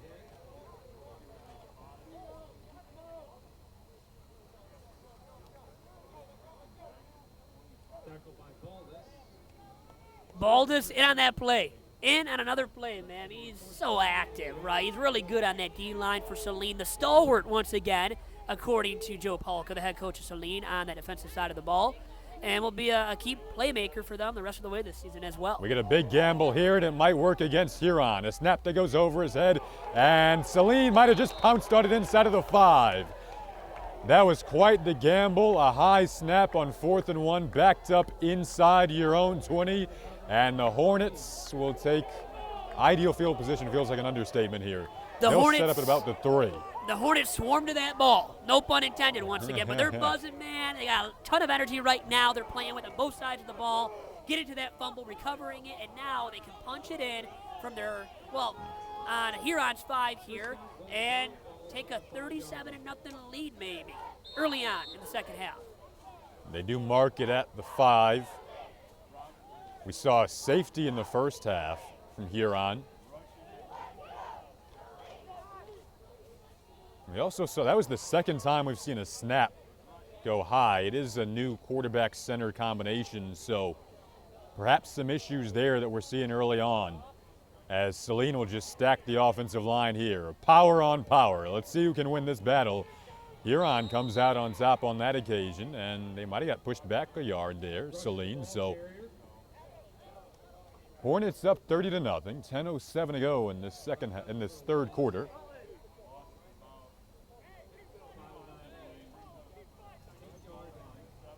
We'll call it a loss of 2, so 2nd and goal from the 7.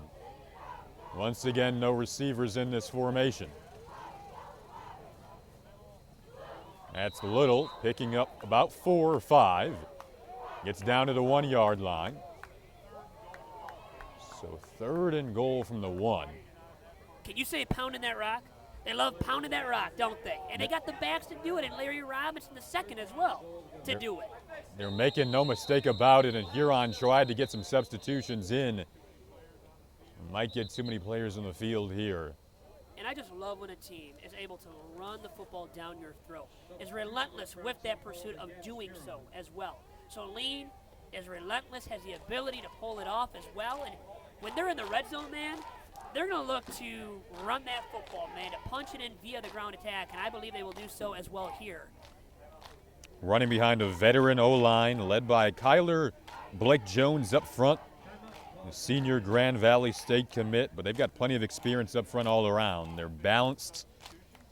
See a lot of the spread offense from Saline, a lot of shotguns, a lot of RPOs, but this time, as Vito mentioned, they aren't hiding it. No receivers in these sets and just smashing it right up the middle. Took a quick timeout. Yeah, no concern for Huron and how well they can prevent the ground game from being explosive and scoring touchdowns against them, because Saline, all about the ground and pound. They can do it. They've pulled it off all night long, and now on the goal line, on the 1-yard line right now. And you know what? You got to believe they're going to punch it in. I think via a Larry Robinson the second quarterback sneak. We'll hand it off. Little extending, and he got it once again. How about these backs, man? I mean, how much can we talk about them? We can talk about them. We have already ad nauseum, but Lytle and Rush, man, these guys are just good, aren't they? They're sturdy dudes. They're good at what they do, and they can run through defenders too. You know, they're tough enough. They're, I guess, powerful enough to pull it off. They have all night long, and it's not just Larry Robinson. You know, I talked about how it was a Larry Robinson show, really, offensively for Saline in the first half, but it's also Lytle. It's also Rush. It's a multitude of individuals for the Hornets that get it done on the ground. And we've seen it all night long so far against an inferior opponent in Huron. Multifaceted ground attack has now made it a 37-0 ball game.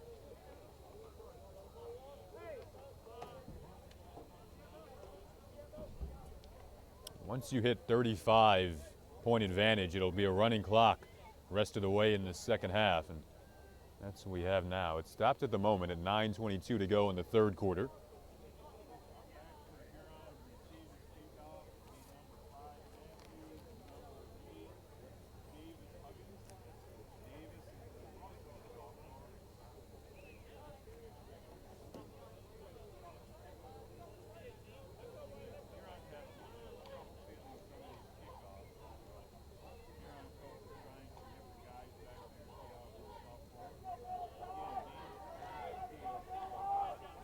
And Vito, at this point in the game, when you're thinking from the Huron perspective, now you're looking at the scoreboard, 36-0. How do you find a way to mentally stay in it in this stages of the ball game? You're right, That's man. going to be the key here, and Yeah. trying to build some momentum. If you don't come up with a win here, at least for next week as you head into a tough game against Pioneer. Mentally taxing, to say the least. Stay in this ball game and stay in the zone and continue to concentrate on the task at hand. Going to be very hard to do for Huron from here on out. They go the reverse here, but it doesn't do much. Once again, this Huron team having trouble setting up in good field position. Back now, once again, inside of their own 15. Credit, though, to Saline special teams for pinning them back time and time again here. The mental aptitude, back to that, too, for Huron to stay in this ball game, to stay concentrated on the task at hand on both sides of the ball. It's a large task. Easier said than done, and it might be too much for Huron to endure. It really might be the rest of the way down this big, 36-0 now. And it could just continue to get uglier because of that facet as well, an aspect of the game that's not, I think, talked about frequently enough, too. Huron has another talented offense that'll keep their hands full next week when they play Ann Arbor Pioneer. An offense led by Allie Fisher, considered to be one of the best receivers in this area. 36-0 is the Saline lead. 8:18 to go in the third quarter. 2nd and 8 now for the Huron offense. And you know what? Saline continues to be dominant in the SEC Red Division. I mean, you brought it up already. 34 straight wins against divisional foes in the SEC Red. And look at what they're doing tonight, right? Just continuing that streak. That streak started in 2013, just a testament to the consistency under Joe Polka, who came in 2012. First real deep pass we've seen all game from Huron, and it's complete down the sideline. Hey, Jason, where's that been all game long, man? I mean, they should have been launching it like that way earlier, man, in the first half. And they had some opportunities, and they squandered them, and some errant throws. But, man, that was a big pass right there for Huron. Something they direly needed, and they needed it a lot earlier, too. It's a gain of 42. Brendan Johnson was on the receiving end of that pinch pass. They go back to the air for the second consecutive play, and he finds the senior receiver, Cohen Entringer, for a quick gain over the middle. All of a sudden, this Huron passing game getting going a bit in the second half. Haven't seen a lot of back-to-back aerial attacks from them. That was a gain of 9, so 2nd and 1 now from the Saline 36. 5:47 to go in the third quarter. Pinnis will keep it himself on this occasion. Did he get enough for a first? Might have been, oh, he did. He'll move the sticks. And that clock continues to run, though, too. Yes, running clock So now. they got that working against him. You know, Pinnis can scamper, right? He's very good with his legs. But as he does that, the clock just ticks down. And that's not good for Huron in this ball game, down 36-0 currently. And then for Coach Polka's team, not having any mental lapses down the latter stages here will also be key. He loved how his team competed in the second half last week, even when they were up big. So they do have that kind of dog mentality of not letting up. And we saw it in the end of the first half when they tried to score touchdowns. Well, they didn't necessarily need to, but you don't want to stop executing. And they showcased that mental edge, like you said, in the second half last week, and especially defensively, right?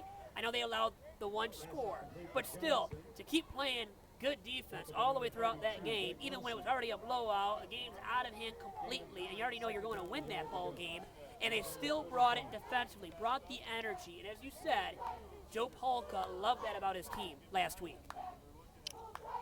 Saline beat Huron 52-8 a season ago. Haven't lost to Huron since 2009. Meanwhile, the River Rats are trying to convert here on a chance inside of Saline territory, a pass to the sticks.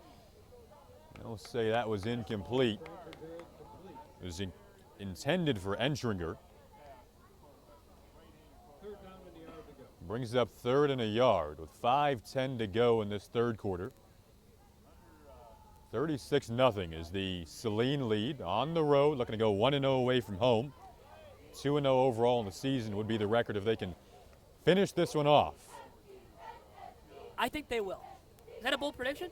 It's not too bold, but you've had some bold predictions that tonight, haven't though. Turned out either. Yeah. Okay, we found that out. I did the hard way in the first half. You've converted on the safer bets, though. Yes, I have at least, right? I'm not saying much for me, but I have. I'll have to start making some predictions in the fourth quarter. 4:30 on the running clock here in the third. Pinnis in the shotgun after an adjustment. He'll tuck it and keep it, looking for the edge. Hop into the sideline, picks up about 5. Quick legs, man. I mean, he can just burn and turn. I mean, he gets out of the pocket, scrambles to either side, to the right there, his right specifically on that play, and he can dazzle, man, in the open field, and he's hard to stop once he's in the open field as well. But once again, that clock keeps ticking, working in the favor of Saline and not Huron, clearly. Down 36-0, less than 4 remaining in the third quarter. Huron has to get on the scoreboard real quick here, and I think they will actually punch it in. I'm not saying on this play, Jason. That's not my prediction, but they will score on this drive.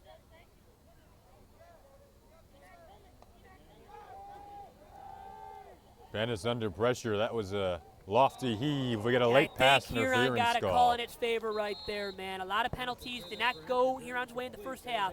That one looks like defensive PI on behalf of Saline. Haven't seen pass interference all night, and that was a one-on-one situation. Looked like it was going to be incomplete anyway.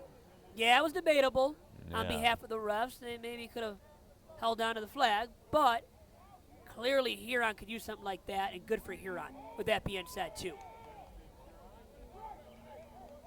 So maybe the refs gifted Huron one. The big 15-yarder there, so it sets up 1st and 10 now on the Saline 18. 36-0 though is the Saline lead. They'll move it ahead to 1st and goal. Where you can run it in, but you throw it because once again that clock, well, there's a stoppage, obviously. It's 2:50 now. Clock has stopped. So let's see what happens here. Will they go back to the run or throw it? What do you think, Jason? Well, we've seen a bit more of a mixture in terms of the balance in this second half. Perhaps in the red zone, you got a 4-receiver set here. Saline will appear as though it looks like they'll maybe rush 3 or 4. I'm going to go with the air.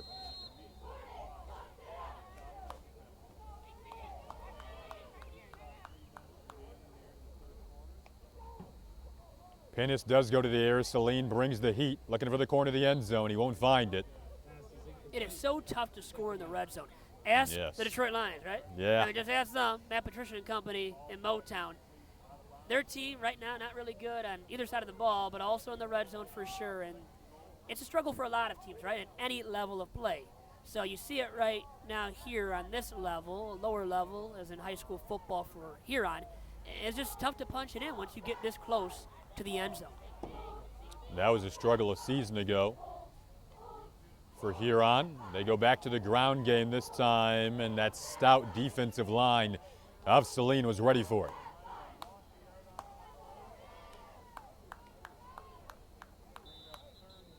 And you really have to be creative around here in the red zone. And I think especially when you're down by this margin, Jason, you have to be very creative. And just running it up the middle of maybe even just trying to pass like they did on the previous play to the back of the end zone.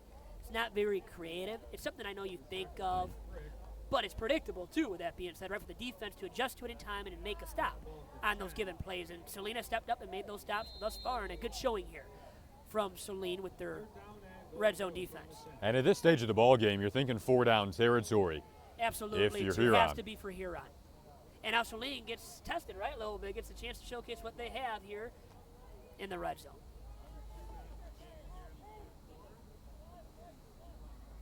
It is 3rd and goal, so they'll need 10. They'll need the end zone.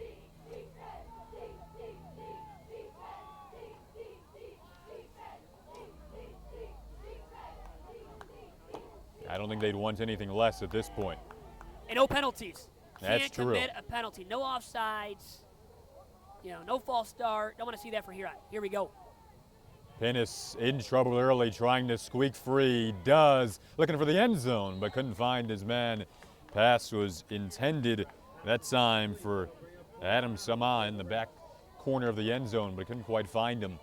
And it does bring up 4th and goal from the 10. Nothing there, Jason, because of that pass rush.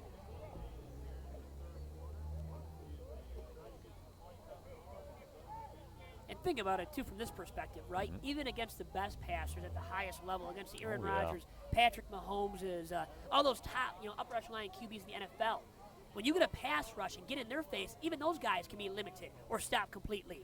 That's the thing. So these guys that are only high schoolers, well, if you get the pass rush against them, right, it's going to mean a lot of success, more than likely, for your defense, too. That's very true. They do bring out the field goal unit. Samaha comes in, a 28-yarder. Is good. So the River Rats are on the board. 36-3 now, the score in favor of Saline with 27 seconds to go in this 3rd quarter. Now, Vito, did you predict that they would score or that they would score a touchdown? I predicted a score. So don't twist my words now, Jason. Okay. But I'm still, I got the 3. So I said a score. I mean, we could probably replay all this eventually, right? And see what I That really is said. true. I probably did say touchdown, but I think I actually said score. So let's leave it with that. It's my on prediction tape. was right for once, I guess, right? We'll go back and check the tape. Yeah, let's check the tape after this game, right? There we go. And look at this, the cheerleaders still into the game, too, without the fans in the stands. I mean, it's great to see it, right? Just great to see football back once again here in the fall in the state of Michigan. Feels like it adds to the ambiance of this Friday night when you do have the cheerleaders. Very much so, especially without the fans, too, I would say, Jason. Very much so. But the fans still lined up outside. Yes. Look at that. They're watching the game, still supporting their kids, their relatives, whomever. It's just great to see that, right? Just the support base being there, despite, once again, the fans not being in the stands tonight. Socially distanced football for the time being. Absolutely.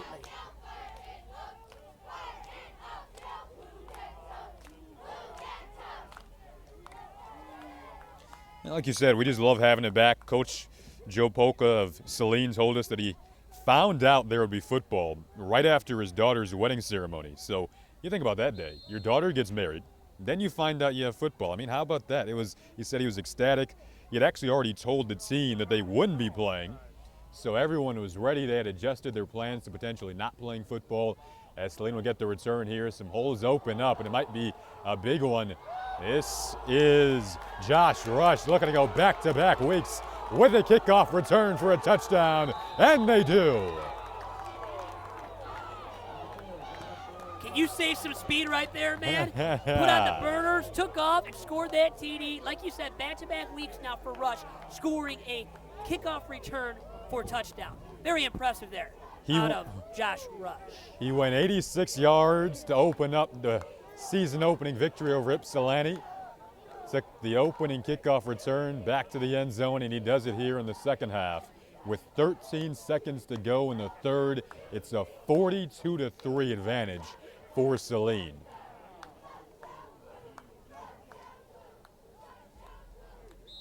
And maybe at this point, too, you can say it's impressive that Huron even stayed in the ball game in that first quarter, how well they played to stay in it, prevent Saline from getting on the scoreboard.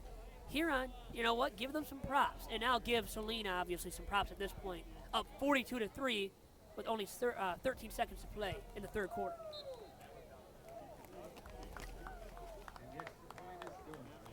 The extra point does indeed go through. So 43-3 with 13 seconds to go in the third quarter. So 33 in week 1, 43 here tonight so far for Saline, and still some time to play going into the fourth quarter in this one, Jason.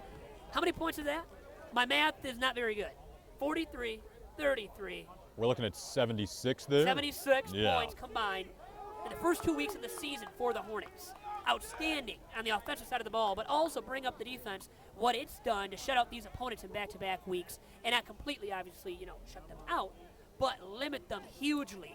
And, once again, you go back to this game in the first quarter, first drive for Huron, looked good. They were moving the football, but then committed some penalties that backfired, and they haven't really moved the football since outside of what they just did before kicking that field goal and scoring 3 points before the end of the third quarter. 5 times last season, Saline scored 50 points. Huron was one of the teams they did that against. Perhaps for the second year in a row, we could potentially see that again here. It was 52-8 last season when they played the River Rats. Haven't lost to Huron since 2009. Yeah, that's a long time, huh? Yeah, that's a long time. I was in high school still.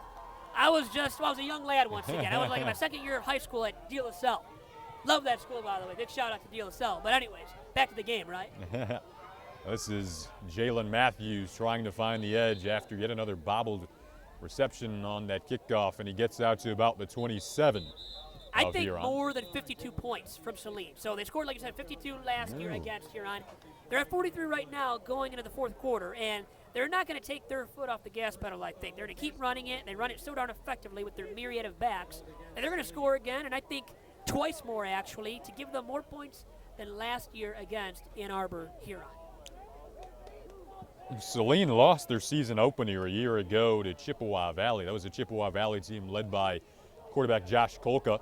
His older brother actually plays for Lawrence Tech, Tyler Kolka. Now Josh is at, I know him a little bit. Josh is now playing at Wayne State. But after that season opening loss a year ago, Saline went on to win 3 of their next 4 by at least 50, they scored at least 50 points, I should say, in 3 of their next 4 games.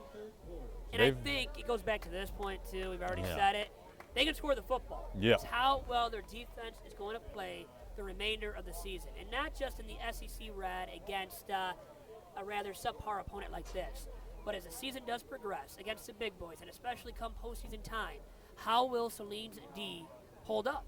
Because last year in the first round of the state playoffs, you saw the D just get thrashed by Belleville, allowing 49 points, losing that game 49-10. Yep. Got to do a heck of a lot better if they want to make a run in this year's state playoffs. That is true. It's interesting this year because, we talk about everyone making the playoffs, the shortened schedule. You wonder how you're seeing different playoff schemes in different sports right now, how that affects things.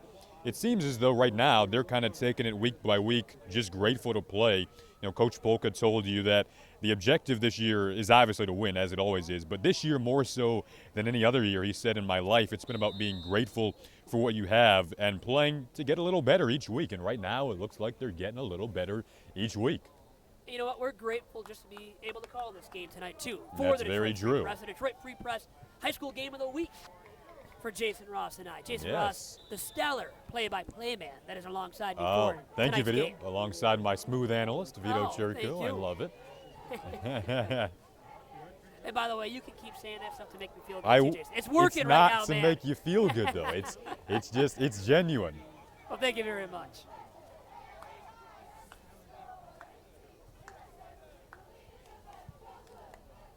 This is not the broadcast of fluff comments. Down the sideline they go, and it's a deep connection with Entringer. Defense did not look very ready or motivated on that play. I'll just say that much. Huron might score again. I think they're going to score a touchdown here, actually.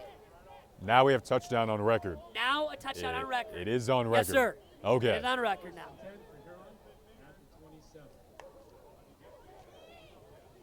A high snap, new QB in the ball game. That deflects off the fingertips of the defensive back. It's Tyson Edmondson, who we thought might start the game today. His family is here, sitting up along the end zone to our right. Saw them coming in. Has an excellent support system, very personable young man, really good kid, senior QB. And once again, it is senior night for Huron on this beautiful state-of-the-art field.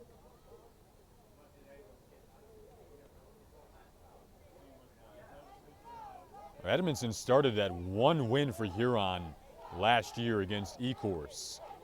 That was a resounding 62-14 victory, their first in a little over 5 years. Hadn't won in 39 games.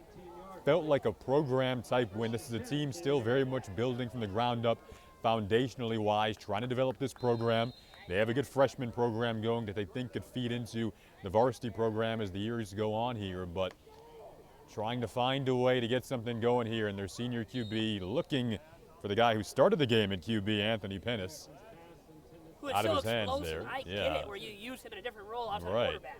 Now, I get it starting him at quarterback, though, as well, because it's so versatile and explosive, right? You want the ball in his hands all the time, or as much as possible, right? So I get placing him, your best skill player at QB, to start the game. It's just now you're down by 40 points. I get the change at QB at the end of the day, too.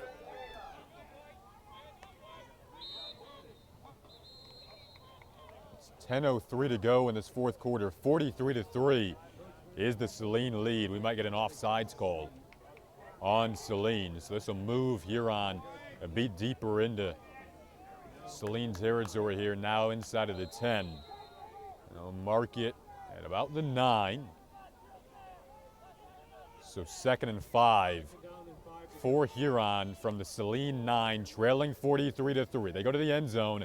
Dangerous pass that was all-out behind. blitz. Yes, behind the intended receiver, Entringer.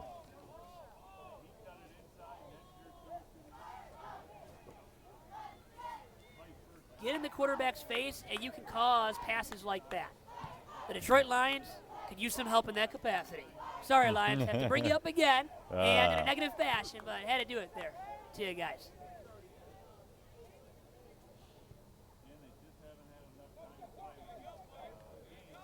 And that clock is ticking too actively. The countdown is on, almost less than 9 minutes, almost there to less than 9 in this ball game. 43-3, Saline lead. Huron in search of their first touchdown of the day. It's Edmondson going to the end zone. Throw was low. We've seen a bit too much of that today from both quarterbacks. Low, inaccurate throws. He had his man there over the middle, Yeah. right? It was a tight window to fit that ball into, but had a chance to fit it in there and score that touchdown. They attempted the field goal last time they were deep in Saline territory. But this has to be all about touchdowns, right? Yes. At this point. If you don't score a touchdown, doesn't matter. It really Playing to doesn't win. matter. Yeah.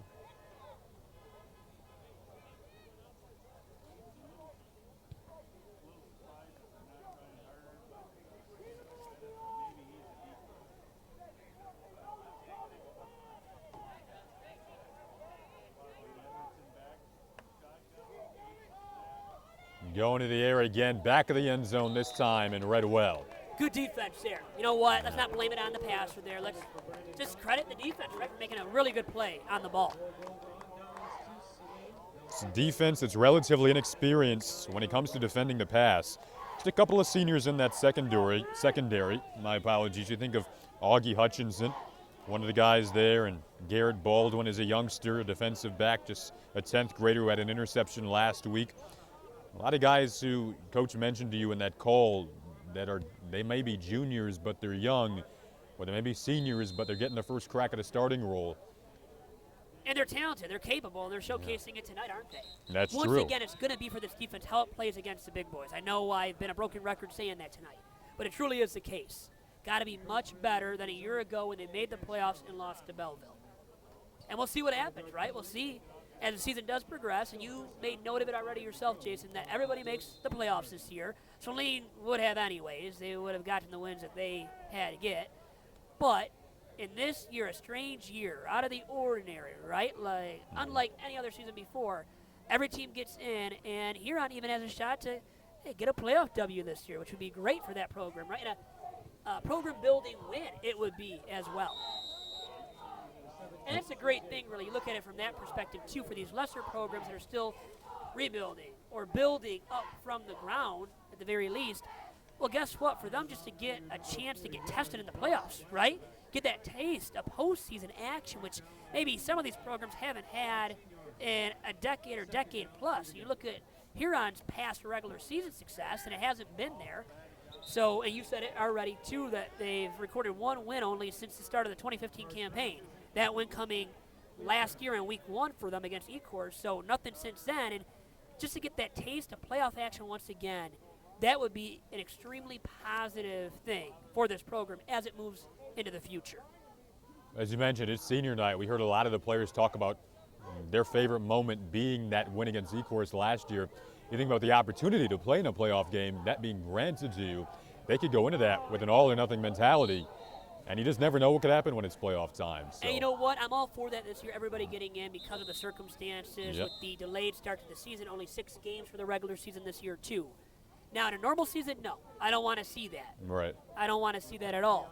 But in this kind of a year, shortened campaign once again, different kind of circumstances, I'm all for it. Let everybody play in the playoffs, and let's see what happens. And guess what? Still, Jason, too, at the end of the day, the best teams are going to win those playoff games, ultimately anyways. So the lesser teams getting in, hey, let them get in. They're going to lose probably anyways at the end of the day.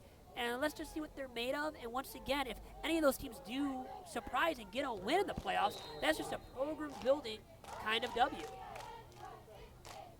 Saline up 43-3, a commanding lead with 5:26 to go on a running clock in the fourth quarter. If you're just joining us, 35-0 in the second half. If you have a 35-point advantage, then the clock does continue to run.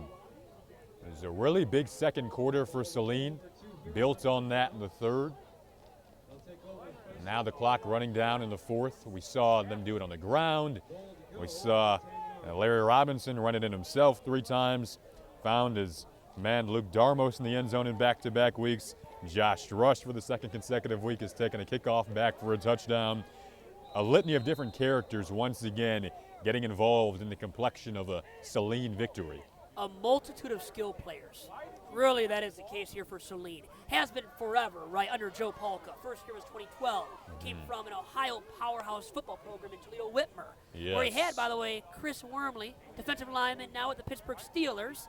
And he played for the Michigan Wolverines right down the street at the big house. Palka did coach him at Whitmer. So, interesting factoid right there, right?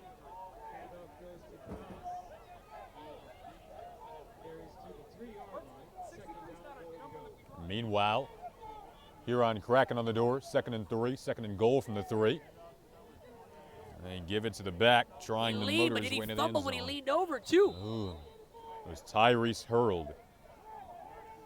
That's what happens, man, when you lean over, too, at times, right? But these guys watch the pros do it. They lean over, too, and they do lose the ball at times. Usually because they are professionals, they hold on to it, however.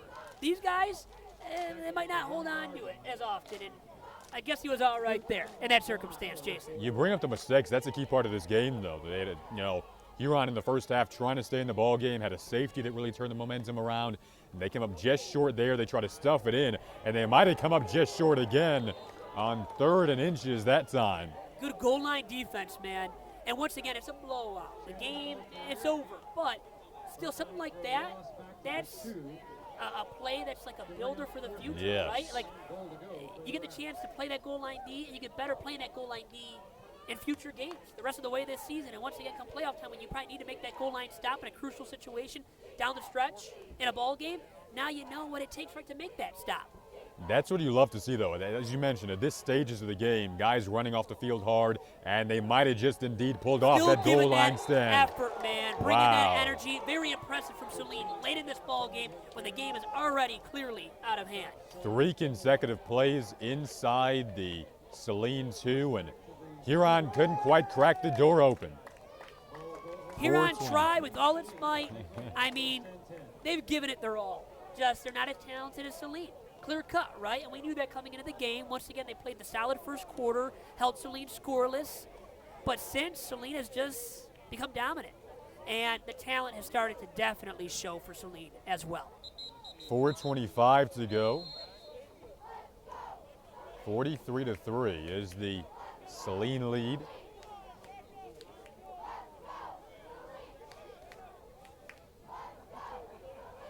Here's the thing, too, working in the favor of these athletes, and for Saline right now specifically, it's not cold out. You're not freezing your behind off, so guess what? You still kind of have that energy right inside of you, too, to exude that energy. So that's what it is right now I see from Saline, too. Where if it's cold, and you get a lot of cold Friday nights here in the state of Michigan. Looking over the top, and beautiful they're ball out right across there, the man. 50. That was a Look lovely pass. And you know what? Like I said, their foot is not off the gas pedal, is it, man? No, it is not. Might get a roughing the passer in the backfield. And they're going to call it might be a hold taking this back. It's coming back, Jason. It looks like that is the case.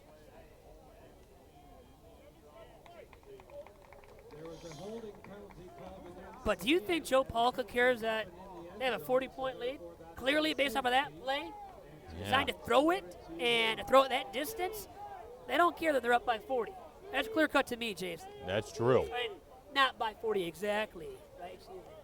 Right. No, you're right. I love the mentality right now, although maybe one of the few blemishes on this game for them, what would have been a 46-yard gain turns into a safety by way of a hold in the end zone. So it is now 43-5. Interesting football score. Like I said, not exactly by 40. 38, if my math is right. Yes. Is it right, Jason? It is. Hope so. Okay, good. Good to hear. 3:49 to go in the fourth. 43-5. The Saline lead, and they'll free kick it back to the River Rats. And you know what? Once again, Huron not as talented. This game is way out of hand. They've been beaten down in the second half. But they haven't given up, man. They've been relentless themselves, and a credit to them and their coaching staff and their players trucking along throughout all this. A lot of adversity on the field today, and they've continued to play tough. They have not given up whatsoever, and very impressive to see out of Huron. This time it'll be Anthony Pinnis, the speedster, trying to find his move, way baby. and bounce to the Look at outside. This is Pinnis inside of the 40 and down to the 32. That What a was playmaker Jason he is, huh? Give him the football as much as possible, man. elusive. Definitely. Electric.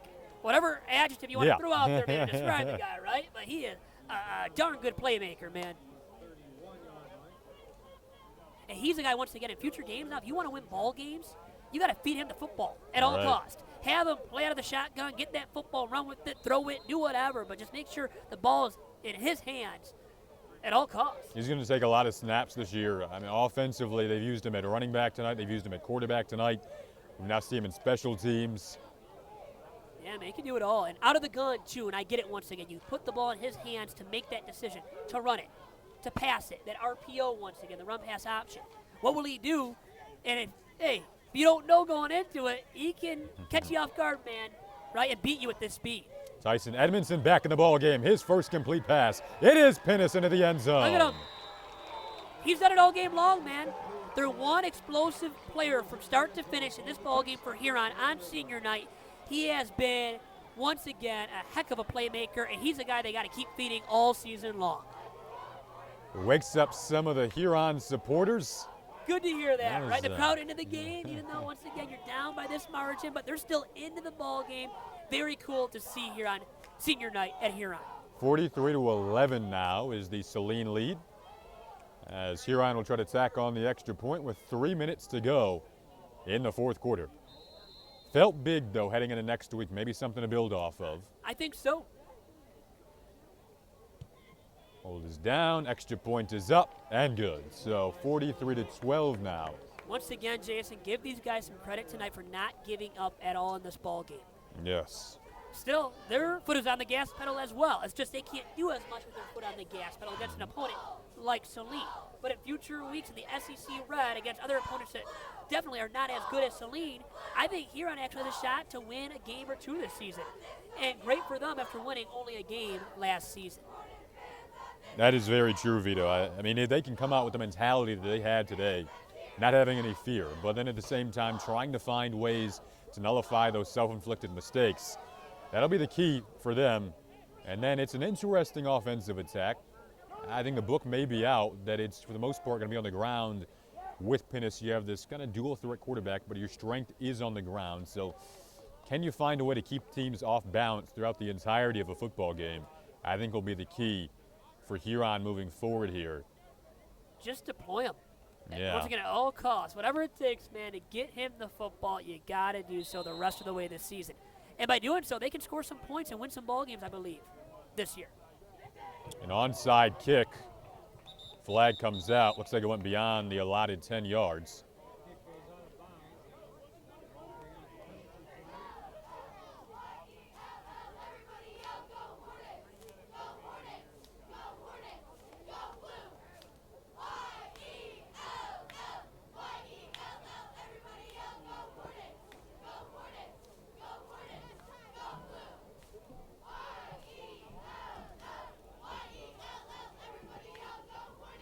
still not too chilly No. tonight either, Jason.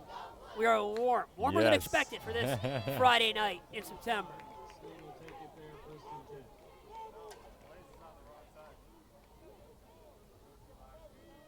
Really nice, comfortable night as we get a new quarterback in now on the Saline side of things.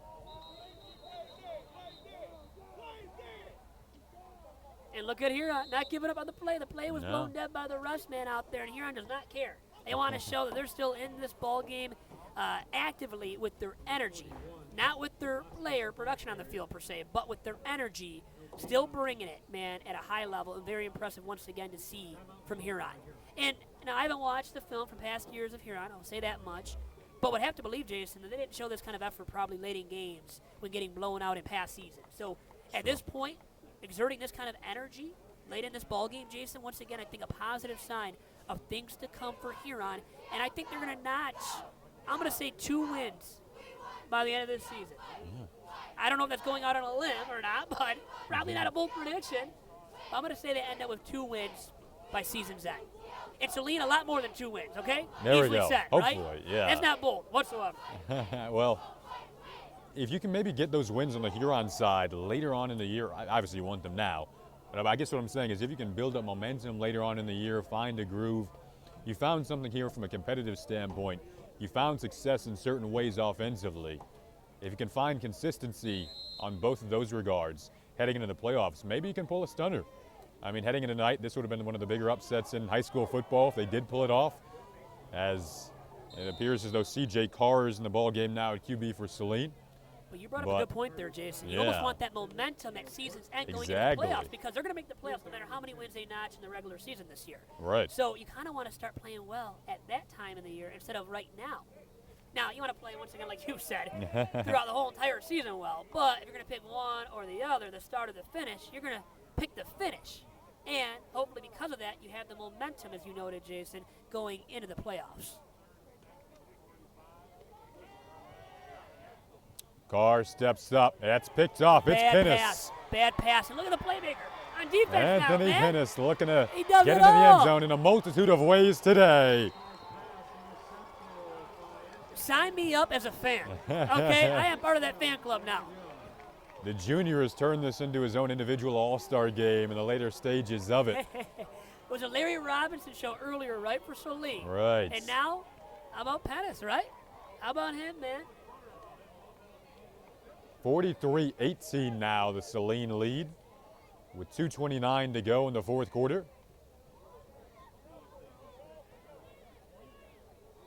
And right there is a sign of hope. With his play tonight, Right. that Huron can turn it on and win a ball game once again or two and reach my mark of 2 predicted wins. He's a talented kid. Won the starting quarterback job heading into this season. They obviously use him in more ways than that. He plays both sides of the ball. He's listed as an athlete. He's a junior. And now here's the extra points attempt, and it's good and through. So 43-19, the Saline lead with 2:29 to go in the fourth quarter. And you know Saline's not happy with that turnover there. No. Even though, once again, they're up big.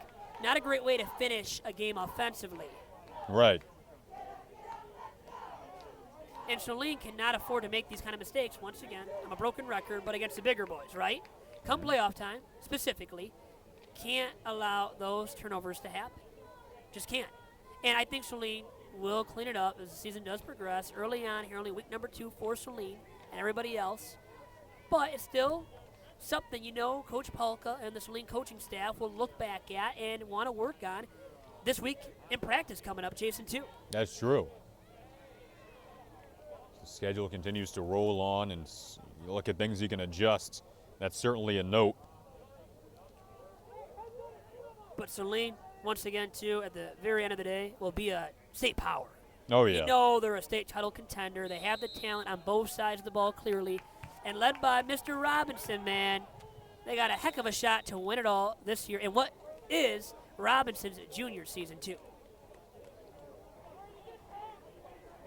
He's got a nice cast of characters around him in terms of veteran receivers, veteran offensive linemen. Offense puts up 43, as Vito mentioned, now 76 points total on the season. So that's the strength of this group. Defensively, can you hold up against some of the more prolific offenses? That'll be the question. right now. I don't think they'll be totally pleased, though, with this victory, based off how this fourth quarter has gone so far. Running into a crowded box that times goes Lytle.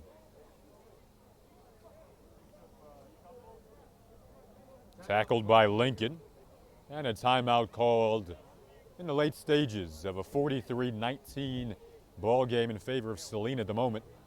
2:20 to go in the fourth quarter. 2nd and 10 from the 48 of Huron for the Saline offense when we come back. And Jason, a great time for a quick reminder that this broadcast is brought to you by the Detroit Free Press, your flagship news and information source for sports in Michigan. The Free Press has launched a new digital subscription model, which gives high school sports fans from all over exclusive access to Mick McCabe, the son of Swami's weekly columns, rankings, and predictions. Your support will help the Free Press stream high school football games like this one tonight all season long. So please subscribe today at freep.com for all of our latest promotional offers.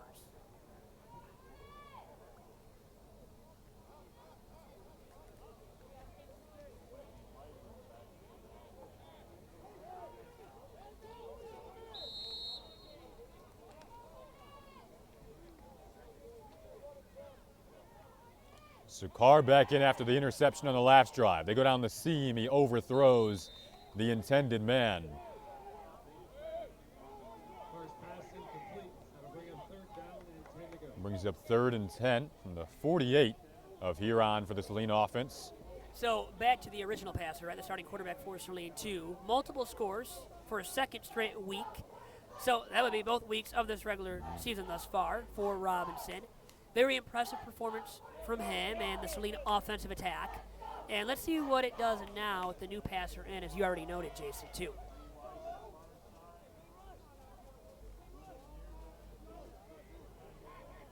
And you know they want to score another TD, too. They don't want to settle for a field goal, even up by this margin. But with the backup QB in now, they want to probably see what he can do, and they want to see him score a touchdown, too. I would believe, Jason. He gets bottled up in the backfield. That time, once again, another guy who does it on both sides of the ball. That's Nathan Ettringer for this Huron team. And they got guys just both sides. It's difficult because you're playing the entire game. So to keep up that energy level in the late stages, that's big to see. Yeah, when you know these guys are gassed, and mentally, it's mentally taxing as well. And to have the mental aptitude and fortitude to keep persevering through all this adversity for Huron in this one tonight. Impressive from Huron to keep playing solid D and, hey, really a solid fourth quarter as well overall-wise from Huron tonight.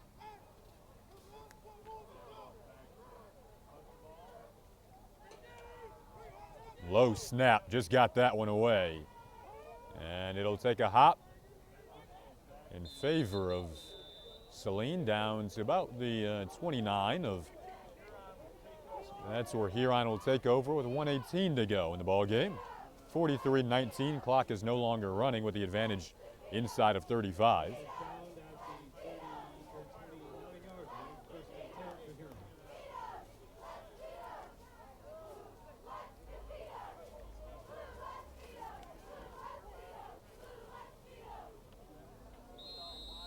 And I think Blue will beat them tonight. Okay, the cheerleaders cheering them on still here.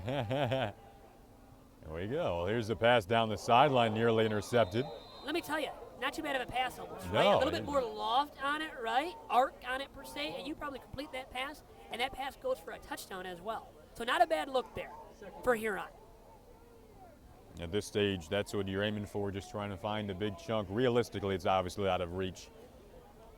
But not giving up right now is the key, and trying to get some momentum heading into next week against Pioneer will be the ideal for this Huron team.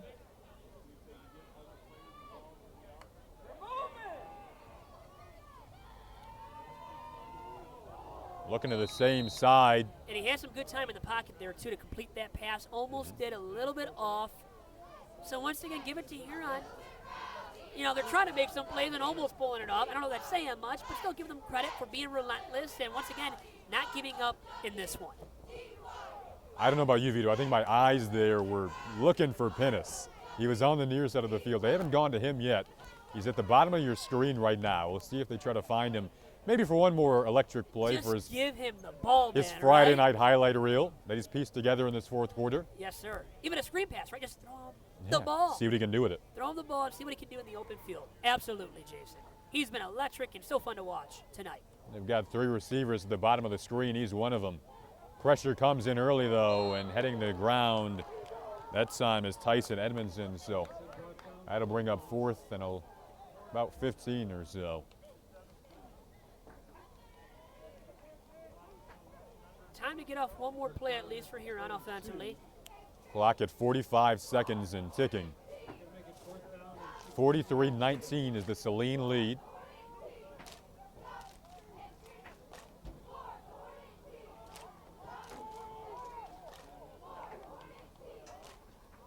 Saline will improve to 2-0 on the season. There'll be a Huron team dropping to 0-1. There's a heave to the sideline that will momentarily stop the clock at 19.6 So seconds Jason, to go. Not to cut you off, No, but no, you have to no. admit something now, too. I was wrong on my prediction of Saline scoring more than 52 points this week. They scored 52 a week ago. That is true. Only 43. They haven't scored in a while now either, Jason. So their offense is stalled. Huron, picked it up. Good fourth quarter. Good way to finish the game, specifically for Huron. And going into next week, maybe a little bit of momentum for Huron, too. But once again, yeah, I've been wrong on a lot of predictions tonight, Jason, unfortunately. That's and you've been true. witness to all of those wrong predictions, too.